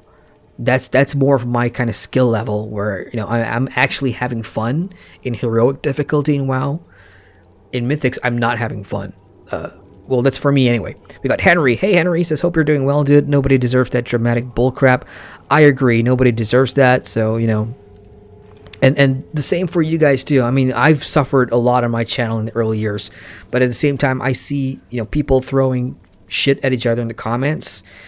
And this is mostly due to, I know it's petty and immature, but somebody came up to me with this thing, I think last year or a year before, you know, where in the comments they're afraid to say, hey, I want to, you know, I love playing this game, or they want to share opinions about stuff on my videos, but they're afraid to do it because people will attack them for playing WoW, or people will shit on them for playing Bless. It's, you know, it happens, and I have to tell them, like, I don't want to police the comments. I don't. You know, it's your freedom of whatever. The comment section is yours. Go crazy. But, you know, attacking other people in the comments because of what they play, I mean, come on. So if any of you guys in the near future experience anything like that, where you're afraid to share, you know, opinions about your games in the comments because other commenters are going to talk shit about that, don't be. Just share it. And if I am looking at the comments, which, you know, admittedly I haven't been doing a whole lot, I'll try catching up with the comments as I put out the videos these days. I will step in, so, and soft ban people who are abusive. So don't be afraid of that, all right? I'm here. Ground says, can't really imagine that because your English is so good, and I love your videos because you're talking so neutral about and objective about games. Thank you, Ground. Oh man, you guys are making me feel really appreciated here. Thank you very much. Well, yeah, I appreciate that because I've had to work to sort of improve, and, you know, a lot of it's just looking back at what I'm not doing properly. Like, I still can't pronounce names, and especially from countries or cultures I'm not familiar with, and I tend to get that wrong, so I'm working on that. But, you know, me and names, whatever the situation, it just never goes right. As for being neutral and objective, that's one of the things that I pride myself about this channel. You know, I don't want it to be... One of the reasons I started the channel was because of bias and favoritism from the type of content I was getting here in Malaysia. We would have local magazines and channels, and I watched a lot of IGN and, you know, PC Gamer reviews and all that stuff. And I just thought, you know, these guys are pandering to the developers. These are sponsored reviews. This is bullshit, you know? That's where my interest in reviewing things started. And for me, the only way I was going to get, you know, friends and people that think alike in a community is to be impartial, really. And that's the best way to see things. I've jumped into games I hate, keyword I hate, for impartial reviews, and I think that's made me a better sort of player to understand why I don't like this game and how can I articulate what isn't working, either systematically or mechanically, to players that maybe want to play this game. I'm not trying to change your mind. I'm trying to inform you. That's my main mantra here in the channel. You know, I'm not here as an influencer. I hate that. I don't want to influence you. I'm here to inform you. Here's what this game's doing. Here are the facts. Here are 10 reasons why you play or you avoid this game. I am not, you know, trying to change your mind. So being objective and neutral and impartial is something I try to be. Sometimes I know it doesn't come across like that. I am a fanboy.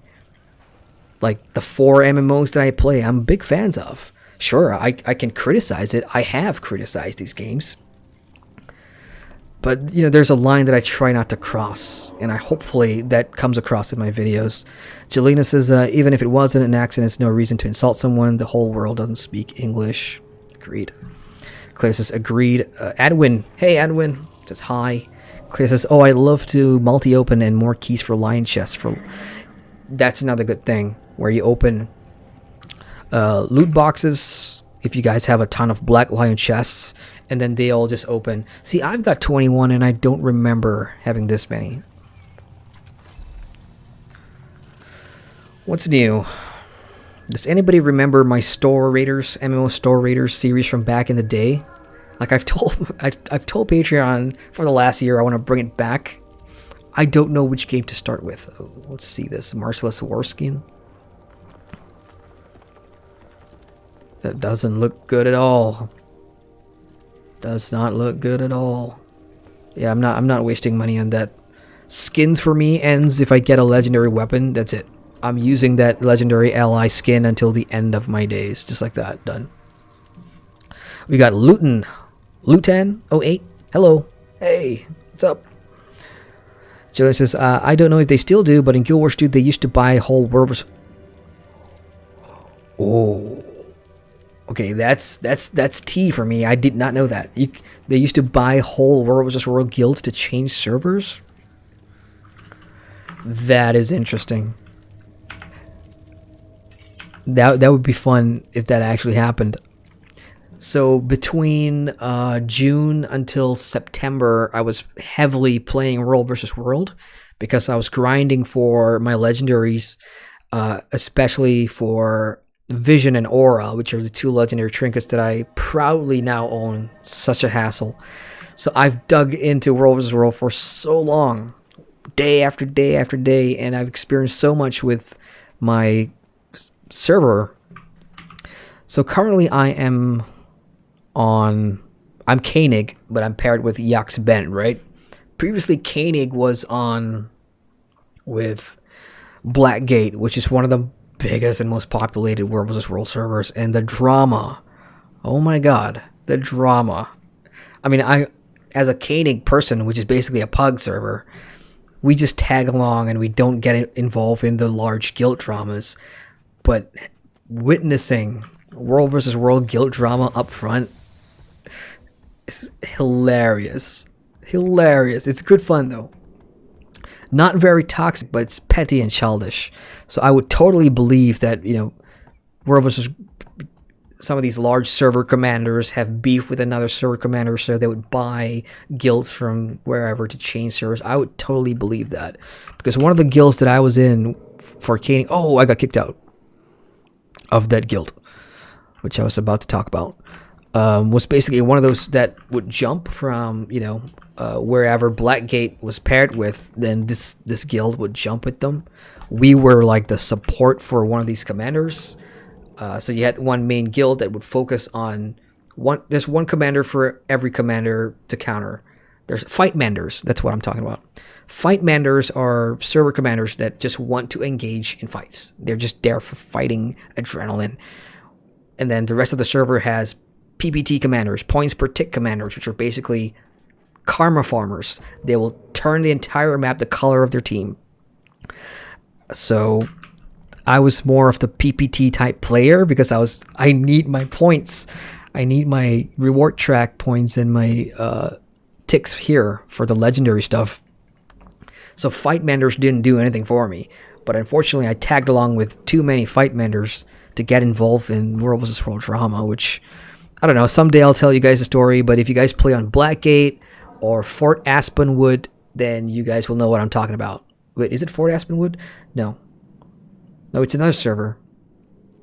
Shiver Peaks, I think. No. Well, whoever Blackgate has beef with.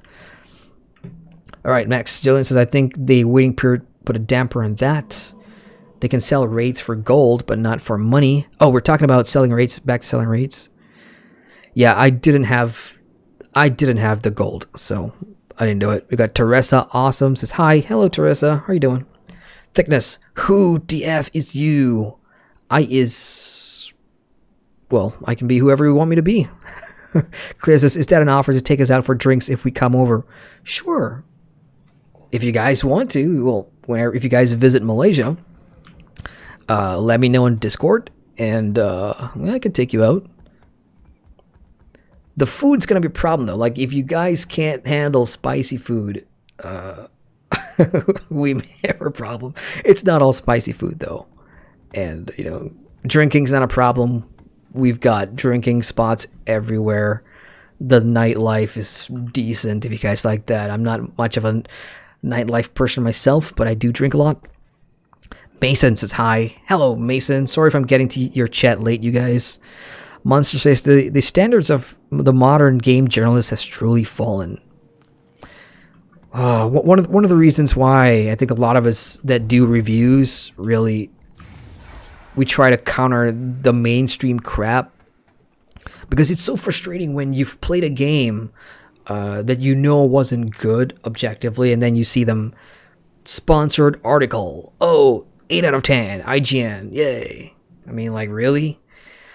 And this was at a time when places like Facebook, you know, they didn't have these regulations in place to state that this was a paid article or whatever. These days there are. You do see that. But back in the day, nothing. So when you see like sponsored articles, you actually have to read the nuances of the article, and right at the bottom, this article was paid for or sponsored by blah blah blah blah blah. Totally gives it away. Jelena says, I agree, and I think you do a great job of separating your personal tastes from games specifics that may be objectively underperforming. Thank you. I appreciate that. Yeah, I like I said, if I ever start deviating away from that, I know you guys will be the first to call me out on that, because that's what I would do if I followed somebody and, you know, they build this entire platform on something and then they start going back on it. I would call them out. So if that ever starts to happen to me, I'm sure you guys will tell me, and I would appreciate that. But yeah, so far, look, with MMOs, I know it's fun to like be hugely dramatic about why I quit playing this MMO, why this MMO sucks, and things like that. You know, I've thought about that a lot of times, not because I really want to shit on the game, but simply because those types of videos will really bring in the views and clicks, which equals ad money, right? As a content creator here on YouTube, these are the things you think about, which really affects your creativity as a content creator. There were times when I'm like, you know, I don't know, where do I go from here? Do I make a video like that, even though it's something I hate or something I'll never do? I don't know, but that's what's popular these days, those kinds of videos. Nikolai says, hey, I'm loving the stream. Also love your videos. Thank you, Nikolai. I mean, this is crazy. This is supposed to be a test stream, but it's now turned out to be a chillax chat session. I appreciate all of you guys being here, and I'm really sorry if I'm getting to your chat message late by 8 minutes or so, I think. Sorry, Nikolai, but thank you very much. I appreciate that. What are your favorite MMOs that's worth playing right now? Okay, sorry if you're gone, Nikolai, or if you're still here, then I'll answer you. So I have maintained the same 4 MMOs that I play on and off for the last couple of years.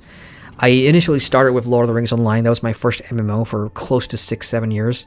And then I branched off, started a channel, played different MMOs. Elder Scrolls Online was the first one that I really reviewed.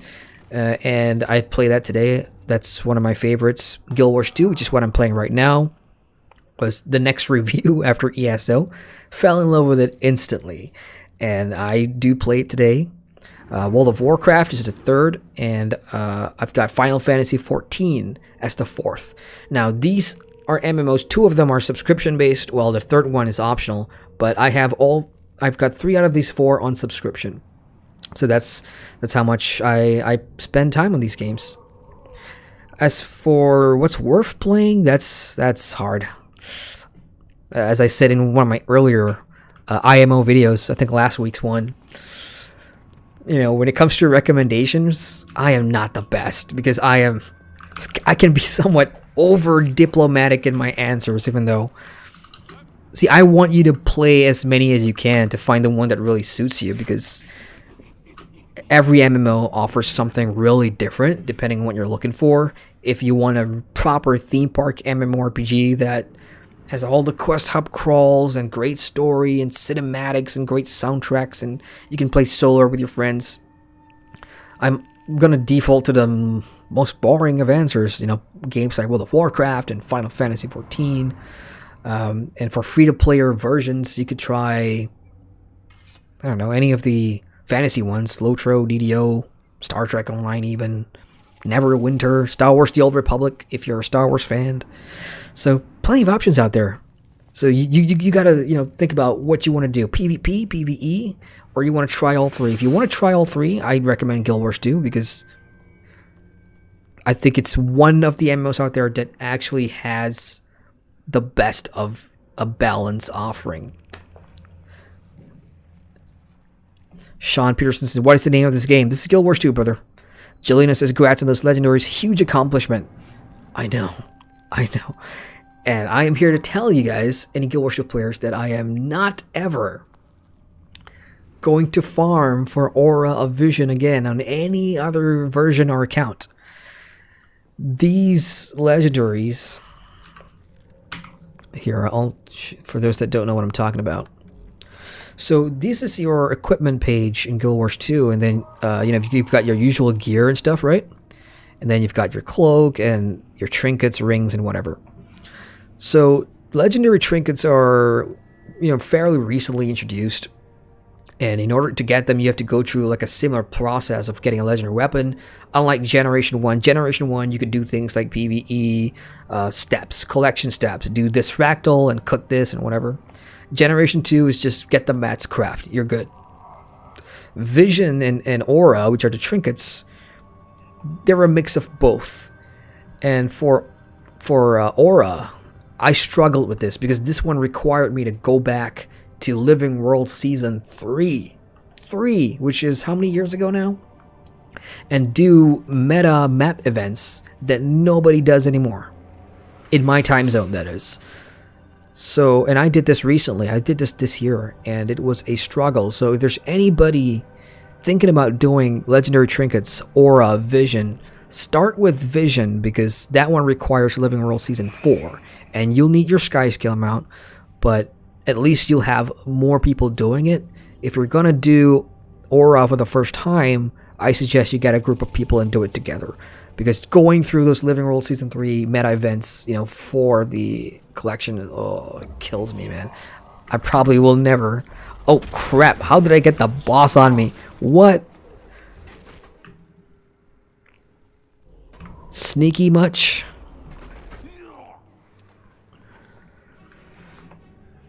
Well, that was unexpected. Ground says, I know that a lot of German guilds changed to the server Philosopher. Sorry if I'm saying that wrong, but I don't know if they were paid for it. Ugh, I'm not sure about EU. Unfortunately, most of my World vs. World is on North America, so I'm not sure about what the dynamics of the EU World vs. World is. And I imagine it's going to be weird, right? Because you've got the different language servers, which I think is going to change. Uh-oh. Sedusha says stuttering is back. That was at 5:02. Oh, that's almost 10 years ago. 10 years. 10 minutes ago. I'm sorry, guys. It is 5 in the morning after all. Someone's rezzing me. Ryth Soul Scourge. Thank you, Ryth. I appreciate that. Even though this person's not going to hear me because I'm talking to a monitor. Midcurrent says baby food or real food. That was random. Real food. If you're talking about coming down here and if I'm treating you to a meal, it's gotta be real food, not baby food. Yellow ZA says, hi, you seem so nice. Oh, thank you. Well, I hope I'm nice, or... I don't know. Thank you. You seem nice too. Jelena says, people flock to the drama and the negative, but the popularity is transitory and the masses move on. No loyalty in that trap. Word. Because every person has different likes and wants in MMOs, so it's hard to recommend games. Yeah, that's what I struggle with. Berto D, hey Berto, says I'm a WoW player. I got max in Guild Wars 2, but thought the end game seemed odd in terms of character progression.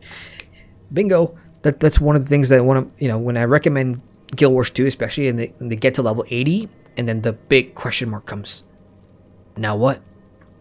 Because once you finish the, leveling to 80, and if you get your personal story done, the most obvious thing would be to continue in the Living World stories and through the expansion. So if you're a new player in 2020 getting there right now, it doesn't push that thing to you if you don't own the Living World seasons. So it gets a bit confusing, and then, trying to get into fractals takes a bit of work because endgame in Guild Wars 2 requires you to be proactive. In other games, you'll get pop-ups and directions and even a quest to go start endgame dungeons or start the raid quests or things like that. In Guild Wars 2, you have to look for them. You gotta be actively seeking them out. Same thing with legendaries and, you know, getting started on crafting Ascended, which is really why I wanted to do a new leveling stream and refresh my review, but unfortunately Guild Wars 2 has delayed the Steam launch, so I want to time that with the Steam launch where there's actual new players that maybe can join me as I, you know, go through the game again on stream or whatever. So yeah, I do see that problem, Berto. It's a fairly common thing that people talk about. Jelina says it only feels like 10 years. I know, slip of the tongue there. I wanted to say 10 minutes, 10 years. Like, but seriously though, it does feel like a long time, huh? Like, think of something crazy that happened in January, and to me, it feels like it happened like a year or two ago.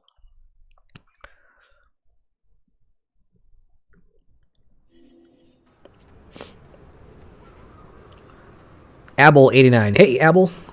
Says, or Ebel says, hi, grats on your legendaries. Thank you. Thank you very much. I'm super happy with it. I'm actually more happy about the fact that I have the legendary World versus World armor, and I got matching pieces that, like the shoulders and the gloves, that actually look the part, so I don't have to spend hours trying to find a perfect outfit. It just looks and feel good. I'm not sure if I'm gonna farm the rest of the legendary armor pieces because it takes a lot of work, and I think I burned myself out from farming all these legendaries this year. So maybe I'll start again when they introduce some of the new World versus World changes, like communities and especially the legendary armory, which is something I'm looking forward to, because for those that don't know what the armory is, when this thing gets introduced, every legendary that you have on your account will become account wide, meaning you don't have to grind for a second legendary weapon to send to your alt or whatever. It sort of becomes like a collection panel. You just click, kind of like your, I don't know how to explain this. So if you go under achievements, and you'll notice you've got all these things to withdraw because you've already unlocked them from previous achievement tiers, kind of like that. So your legendary armory, okay, say you've got vision and aura on one character, you'll see it here, just click withdraw. So the game creates a second copy of the legendary for you to use, which is, I find it really cool, but I have people in my guild, one of my guilds, that are not happy with that because they have already spent the time to farm multiple sets of legendaries for each of their characters, so they're not getting anything out of it. Solution says the stuttering issue only seems to happen when you're surrounded by particle effects. A decent amount of other players, so it's just you using one PC to both stream. Yeah, that's true. I am using one computer to stream and play at the same time. Unfortunately, someday when I get more money to spend, I'd probably get a second streaming PC. One of the major issues for the streaming in the last time I did this was because for those of you that are into streaming or know anything about OBS, you can capture the desktop or you can capture a monitor. So it will pick up everything in the background, from your desktop icons to your web browsers that you have open. And for me, that's one of the ways how I record. Like if I'm capturing video footage of things on a website, for example, I'd use a monitor capture.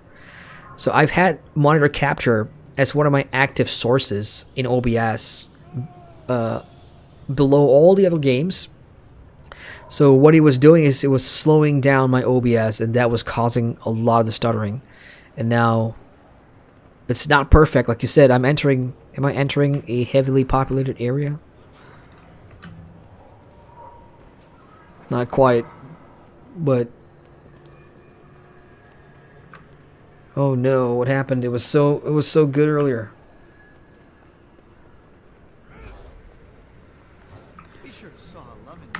Maybe it's because I'm in Lion's Arch.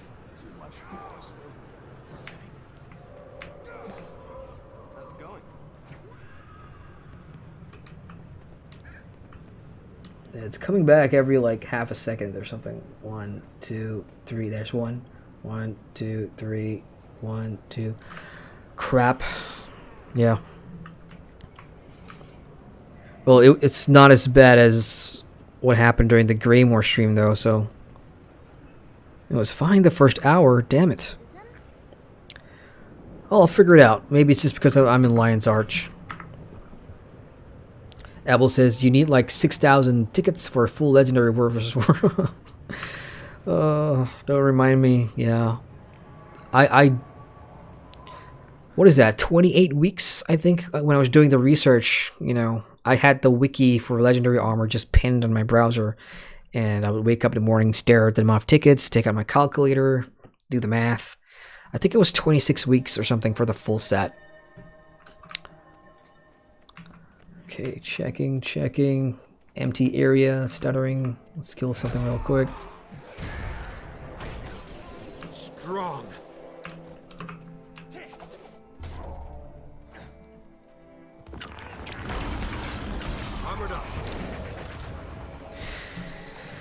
Yeah, I think if I'm going to be in town, a very populated town or something, yeah, I'm going to see the stuttering back again.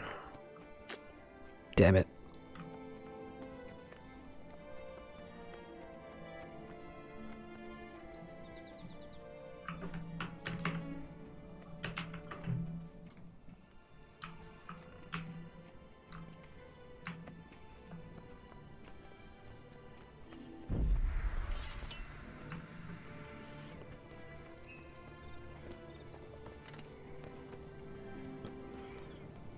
I give up. I'll figure this out tomorrow. It was gone for most of the stream, and then it's back. Maybe it's because I passed like the threshold or something after. How long has this stream been going on? 2 hours? I'm gonna have to analyze that further. Ah, well. Juliana says, so that you don't have to switch items through the bank to share. Yeah, that's cool. Juliana says, oh, they weren't even shareable? Oh, they were. They were shareable. It's just that it's a hassle, right? To move all your legendaries from one character to another. So having the armory where you could just create a second copy so you wouldn't even have to move it anymore. That's the whole idea of it for me. So, and the other thing is, because if you're going to share, like when I first got Vision and Aura, I've got 3 characters that are my mains now. It's no longer the Guardian. So I do have a Revenant in as well, and she's slowly becoming one of my favorites. So I moved Aura and Vision to her, and then I remembered, oh shit, I've got to change the stats and do all the infusions again. So by having the armory, I create a second copy, stick it in that, and never have to change it again. So that's what having the legendary armory would do for me. Okay, Wiga! Hello, Wiga. How you doing? Snoosha says, it's because you weren't surrounded by that many players. Missing a bit. True, it's not as bad. I like your cut, G. Oh, thanks. What's that mean? Thank you. Ground says, I don't stream myself, but a friend streams every Friday for Guild Wars 2, and I'm featured on his streams. Oh, nice. It's a ton of fun when people are watching us, what we're doing and interacting with us. Yeah, that's cool. Maybe if you want, feel free to plug your stream and chat, and any Guild Wars 2 players in here can go check it out. It's cool. Narish says, good morning. Hey, Narish. Selamat pagi, my fellow Malaysian. Good morning. What are you doing up so late? It's 5 o'clock. It's 5:20 here in Malaysia. You better have a good reason for waking up, or you're probably just about to hit the bed. I'm guessing it's the latter. Sushu says, at this point, nearly everyone is streaming in-game certain products, like WoW. Jelena says, I need to get those legendaries. Go for it. I mean, nothing's stopping you. I mean, if you can get them before the armory comes out, great. If you can't, then, it's more incentive to grind for legendaries after or before the armory. It doesn't matter. I'm just saying that for those of you that need your legendary trinkets, or if you haven't got them, get them now, because Living World Season 3 is not getting any younger. The further it moves away, the less player base is going to be there. Like, the further we get away from Season 3 and Season 4, you're going to have a harder time finding people to get these legendary stuff done. So that's why I would urge you to get those first, the trinkets, vision and aura. Susha says, wouldn't it be better to just buy gold in the game than just buy the top end armor?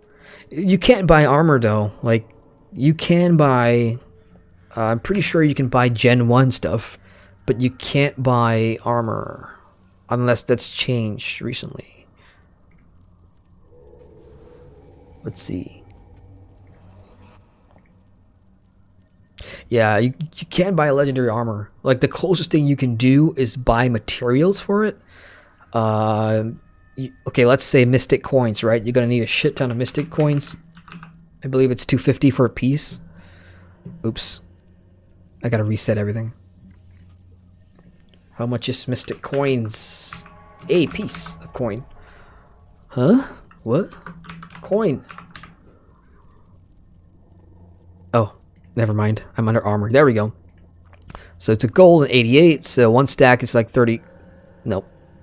One stack is like 476 gold. It's not gonna be cheap.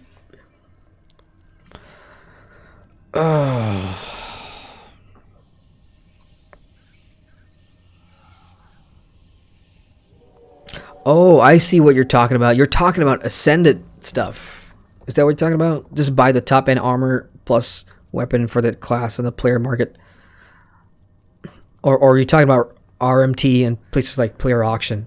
I'm sure you could. You could buy accounts with all this stuff done. And if you're a new player, I'm just going to say this. You don't need legendaries. You don't need like Ascended armor to really be competitive at the end game.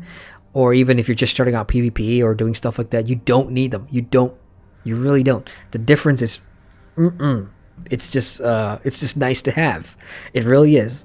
But when you're just starting out, don't focus on that too much because you're still going to need all the materials anyway. So play the game as you normally would. Do your favorite activities.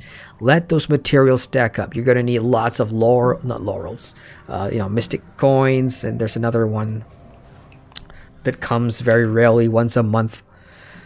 What are they called? Damn it.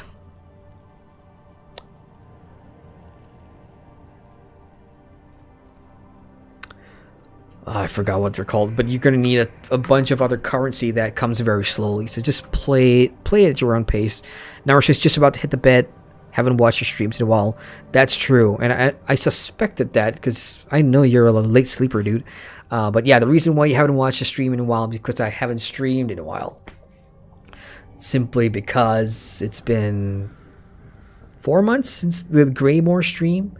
And remember, dude, I cut that stream because I was stuttering in game and everybody was like, it's difficult to watch. So tonight's test, earlier anyway, did get rid of the stuttering. Now it's back again a little bit. So I'm hoping that when Markov launches in 24 hours or so, when I start streaming for that one, and I will, by the way, for those watching, then I will not have any performance issues.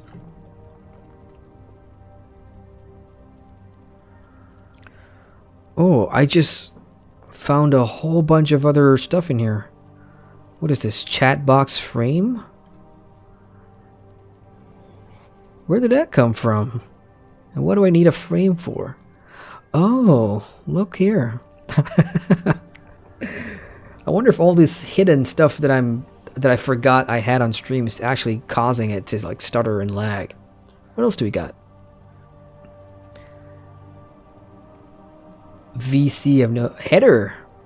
Yeah, I think a header would be good. A header with my name. Yeah, one would think branding is important, but you forget about things like that. Yeah, I don't need that. It actually makes it a bit corny, really, with the whole lightsaber thing. That's one of the reasons why I like that. Oh, it stopped. What happened to the lightsaber effect? Come back. That was actually good. Alright, I'm going to check in chat some more. Susha says, armor, Ascended armor. Apple says, Guild Wars 2 has quite a friendly community. Most of my experience has been like that. Jelena says, they are shiny and come with some utility perks. You used to use that a while back. Yeah, people still do. Like, I still use Ascended armor on my characters that don't have legendary. Like, no, I still use exotic. Oop. D24. Awesome roll. Thank you very much for the sub. This one's using all,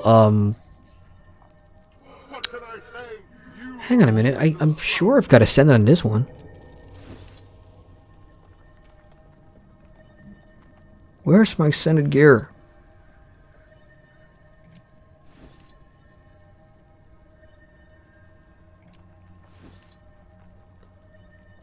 Shit, who's got my scented gear? I have 2 sets of ascended heavy armor. See, now I'm freaking out. Because I've all these characters, and I don't know who's wearing what. Heavy. Who else is heavy? Heavy. Edelgard. Draconis Mons. What am I doing there? I'm probably parked at the JP. 100%. I'm parked at the JP. I knew it. So this is a jumping puzzle. It's a real pain in the butt. So I parked her here. She's got to have my extended, right? Oh, no.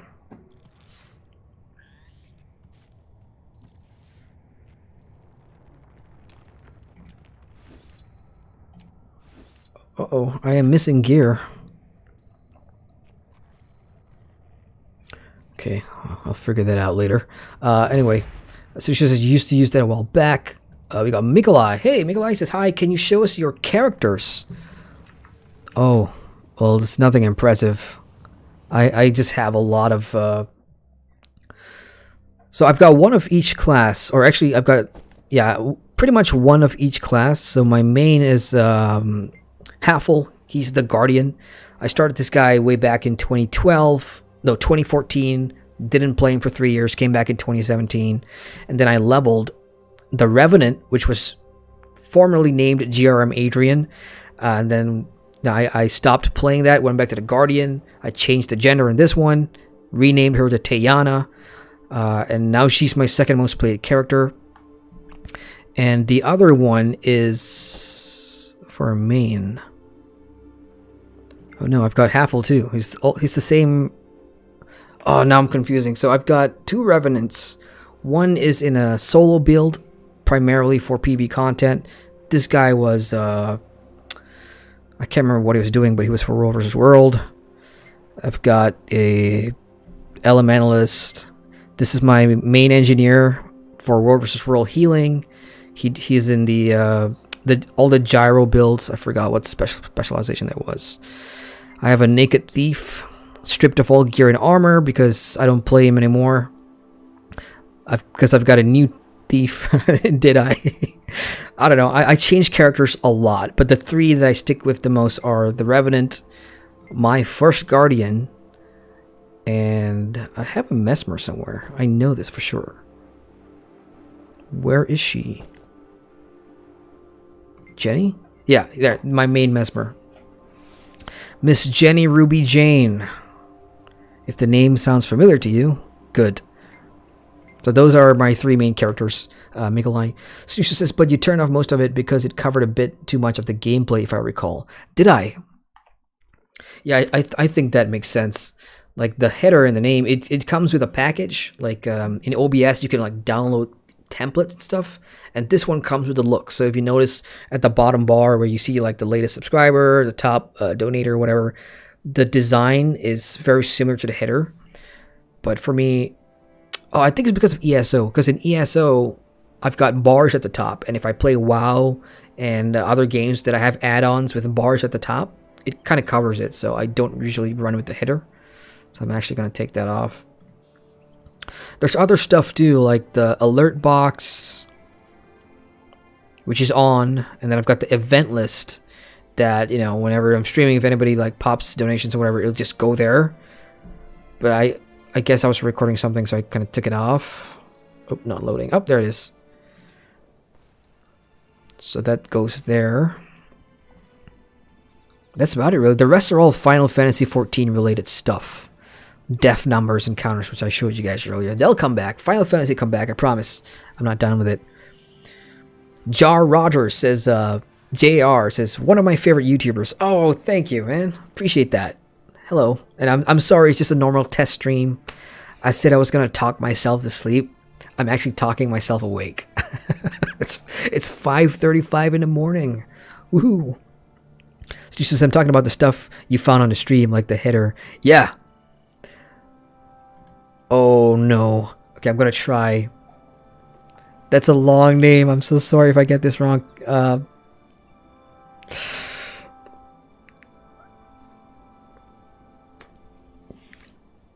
Can I go with Azami? Does that work? She says, hi. Hello. I'm so sorry. I can't pronounce your name. That's an awesome name, though. It's just long. I don't know how to pronounce that. Jelena says, probably switched to an alt and forgot about it. Yeah. So, for those of you that play Guild Wars 2, there's a website I highly recommend. It's called Guild Wars 2 Efficiency. GW2efficiency.com. You just log in there. You go to your ArenaNet account. You get your API code, which is your player API thing, where it has all your account information. You put into efficiency, and within that website, it will show you everything. What's in your bank, what's in your alts bag, and you can search the website too. So if you lost Ascended Armor like I did right now, you type in whatever armor, and it'll show you which character is holding that armor, which is what I'll do later. Narcissus Naked Thief looks OP. Not really. Like I don't know why I rolled an Asura. I'm gonna blame Wiga for that. Wiga, if you're still here, because she has an Asura. But yeah, I stopped playing that Asura Thief. Abel says, thief got his stuff stolen by another thief. That's exactly what it is. That's true, actually, because they share the same trinkets and stuff. Ooh, what's going on here? They share the same trinkets and everything, the same weapons. The only thing that I wanted to be different is... Oh no. As I start to say that, I realize why I stopped playing a lot of those other characters. They weren't human. And that's terrible for any Asuras and Sylvaris and Char out there. I do have those too, but I think I did show like my 3 main classes all being human. I just prefer the voice acting for humans. On top of it's easier for me to look at perspective and gameplay as a human scale, I suppose. Like, if I'm doing jumping puzzles, I cannot do it as a Char because it's too big, and I can't do this as a Sura, it's too small. And with jumping puzzles, humans are at the right... I don't know how to describe it. Proportion? Angle? To see the next platform or the next thing you need to step on, so, yeah. Steve. Hey, Steve. Long time no see. How you doing? Says, those gauntlets remind me of Spellbreak. Is Spellbreak a game? Jelena says, later guys, thanks for the stream, Jerem. No problem. Thank you for like jumping in, Jelena. Good to see you. And I'll see you guys soon for ESO and Guild Wars 2 streams. Snoosha says, links are now not allowed in chat, are they? Oh, that's a good point. Yeah, I don't think YouTube allows for that. Is there a link in stream?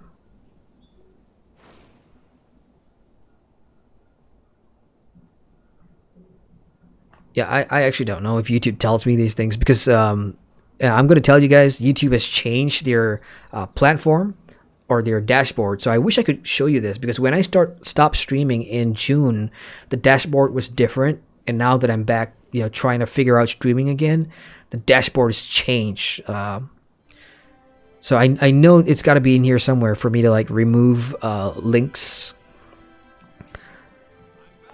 But yeah, because in the future, if you guys want to plug your channel or whatever, and I'm open to collaborations, especially if it's with you guys, you awesome people. If you guys want to share your creative works, or you guys have a plan to start an MMO channel, or things like that, I'd be happy to like collaborate and bounce ideas off you, or just have a great roundtable discussion.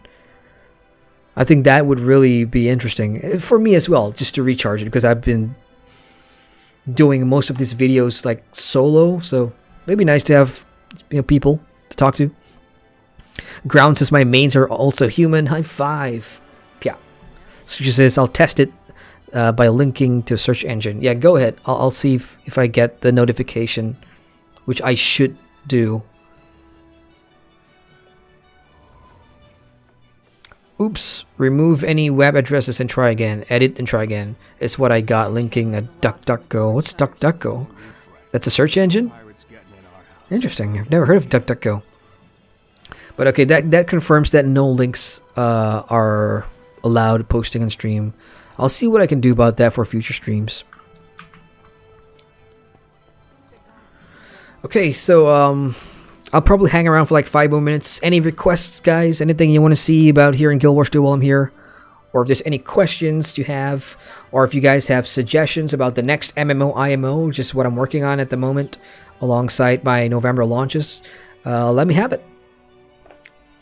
Steve says, that character with the fire and the ice hands. Yeah, Spellbreak is a free-to-play casting battle royale and clash game.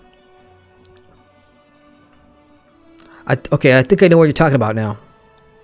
The moment you said spellcasting battle royale, I think I've seen the news for it. But I really like that look because it's kind of rare. Like, I don't remember. This is one of the rare instances where Guild Wars 2 has like a fire and ice kind of situation, and I know there's one in the store that has half and half. I think. Let's just go. I think it's a. They surely won't name it Ice and Fire outfit because that's just weak. it has a proper name.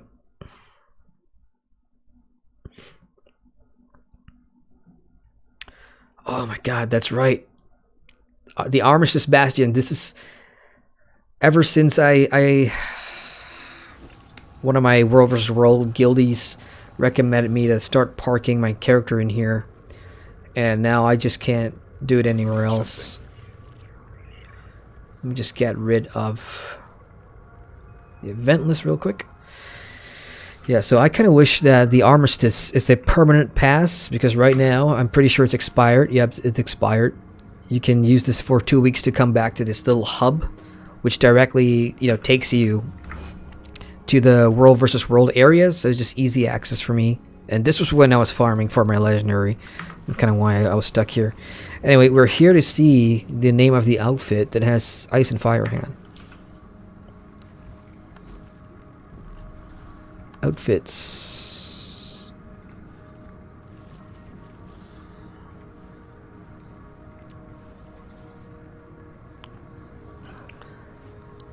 See, I don't know what it's called, but if I see it... There it is. Oh shit. Sorry guys, because I've dyed my character all white, the preview comes out as all white, but I assure you this is it's pretty same with the gauntlets, fire and ice on left and right.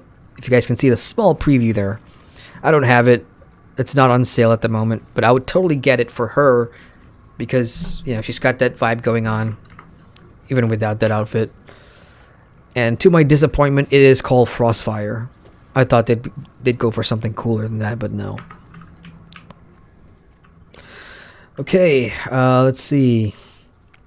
Claire says, "Oh, I'm not streaming anymore, but always happy to chat." Latency issues is the reason for not streaming. Oh, I feel you. I really do. Prior to me moving into this new place, back, if you guys remember when I streamed, I used to have a Star Wars poster somewhere here, and World of Warcraft Alliance banner somewhere here. That's all gone now. It's a new place. But back then, the internet issues were pretty bad, and back then, I would get chat messages super late. Like you would see me read or you would see your chat message flash across the screen like a minute or 2 minutes later. In my new place, the internet is so much more faster that I'm actually comfortable doing like low latency stream. So I would see your chat as soon as you guys post it. It's just a matter of how fast do I get to reading it, because I'm always taking my time answering this stuff. Abel says, "Want to thank you for all of your content. It's a crime that you don't have more subs." Oh, thank you so much. And look, don't focus on the subs, guys. I know it's a thing. Like, even for me, in the back of my mind, subs, grow. It's important, of course, if you want to have longevity here in YouTube, or if you're trying to make a career out of it. For me, I just want to have fun doing what I'm doing, talking about MMO, sharing that passion with you guys. And you guys have been super awesome and supportive. So, you know, I'm happy with what I've got. And if sub grows, sub grows. And, you know, we're only move forward together, playing more games and talking about it. Ground says, thanks for the stream. Good night. Thank you, Ground.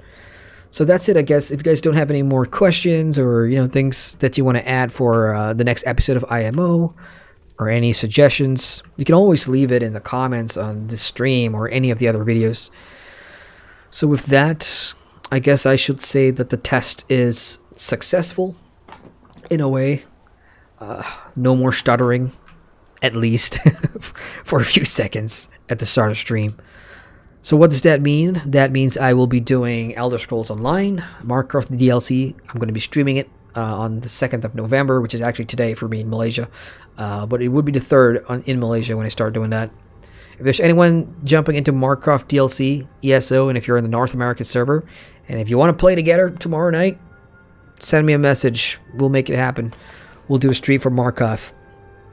And then Guild Wars 2, Truce, first chapter, the ending for Iceboot Saga comes on November 17th.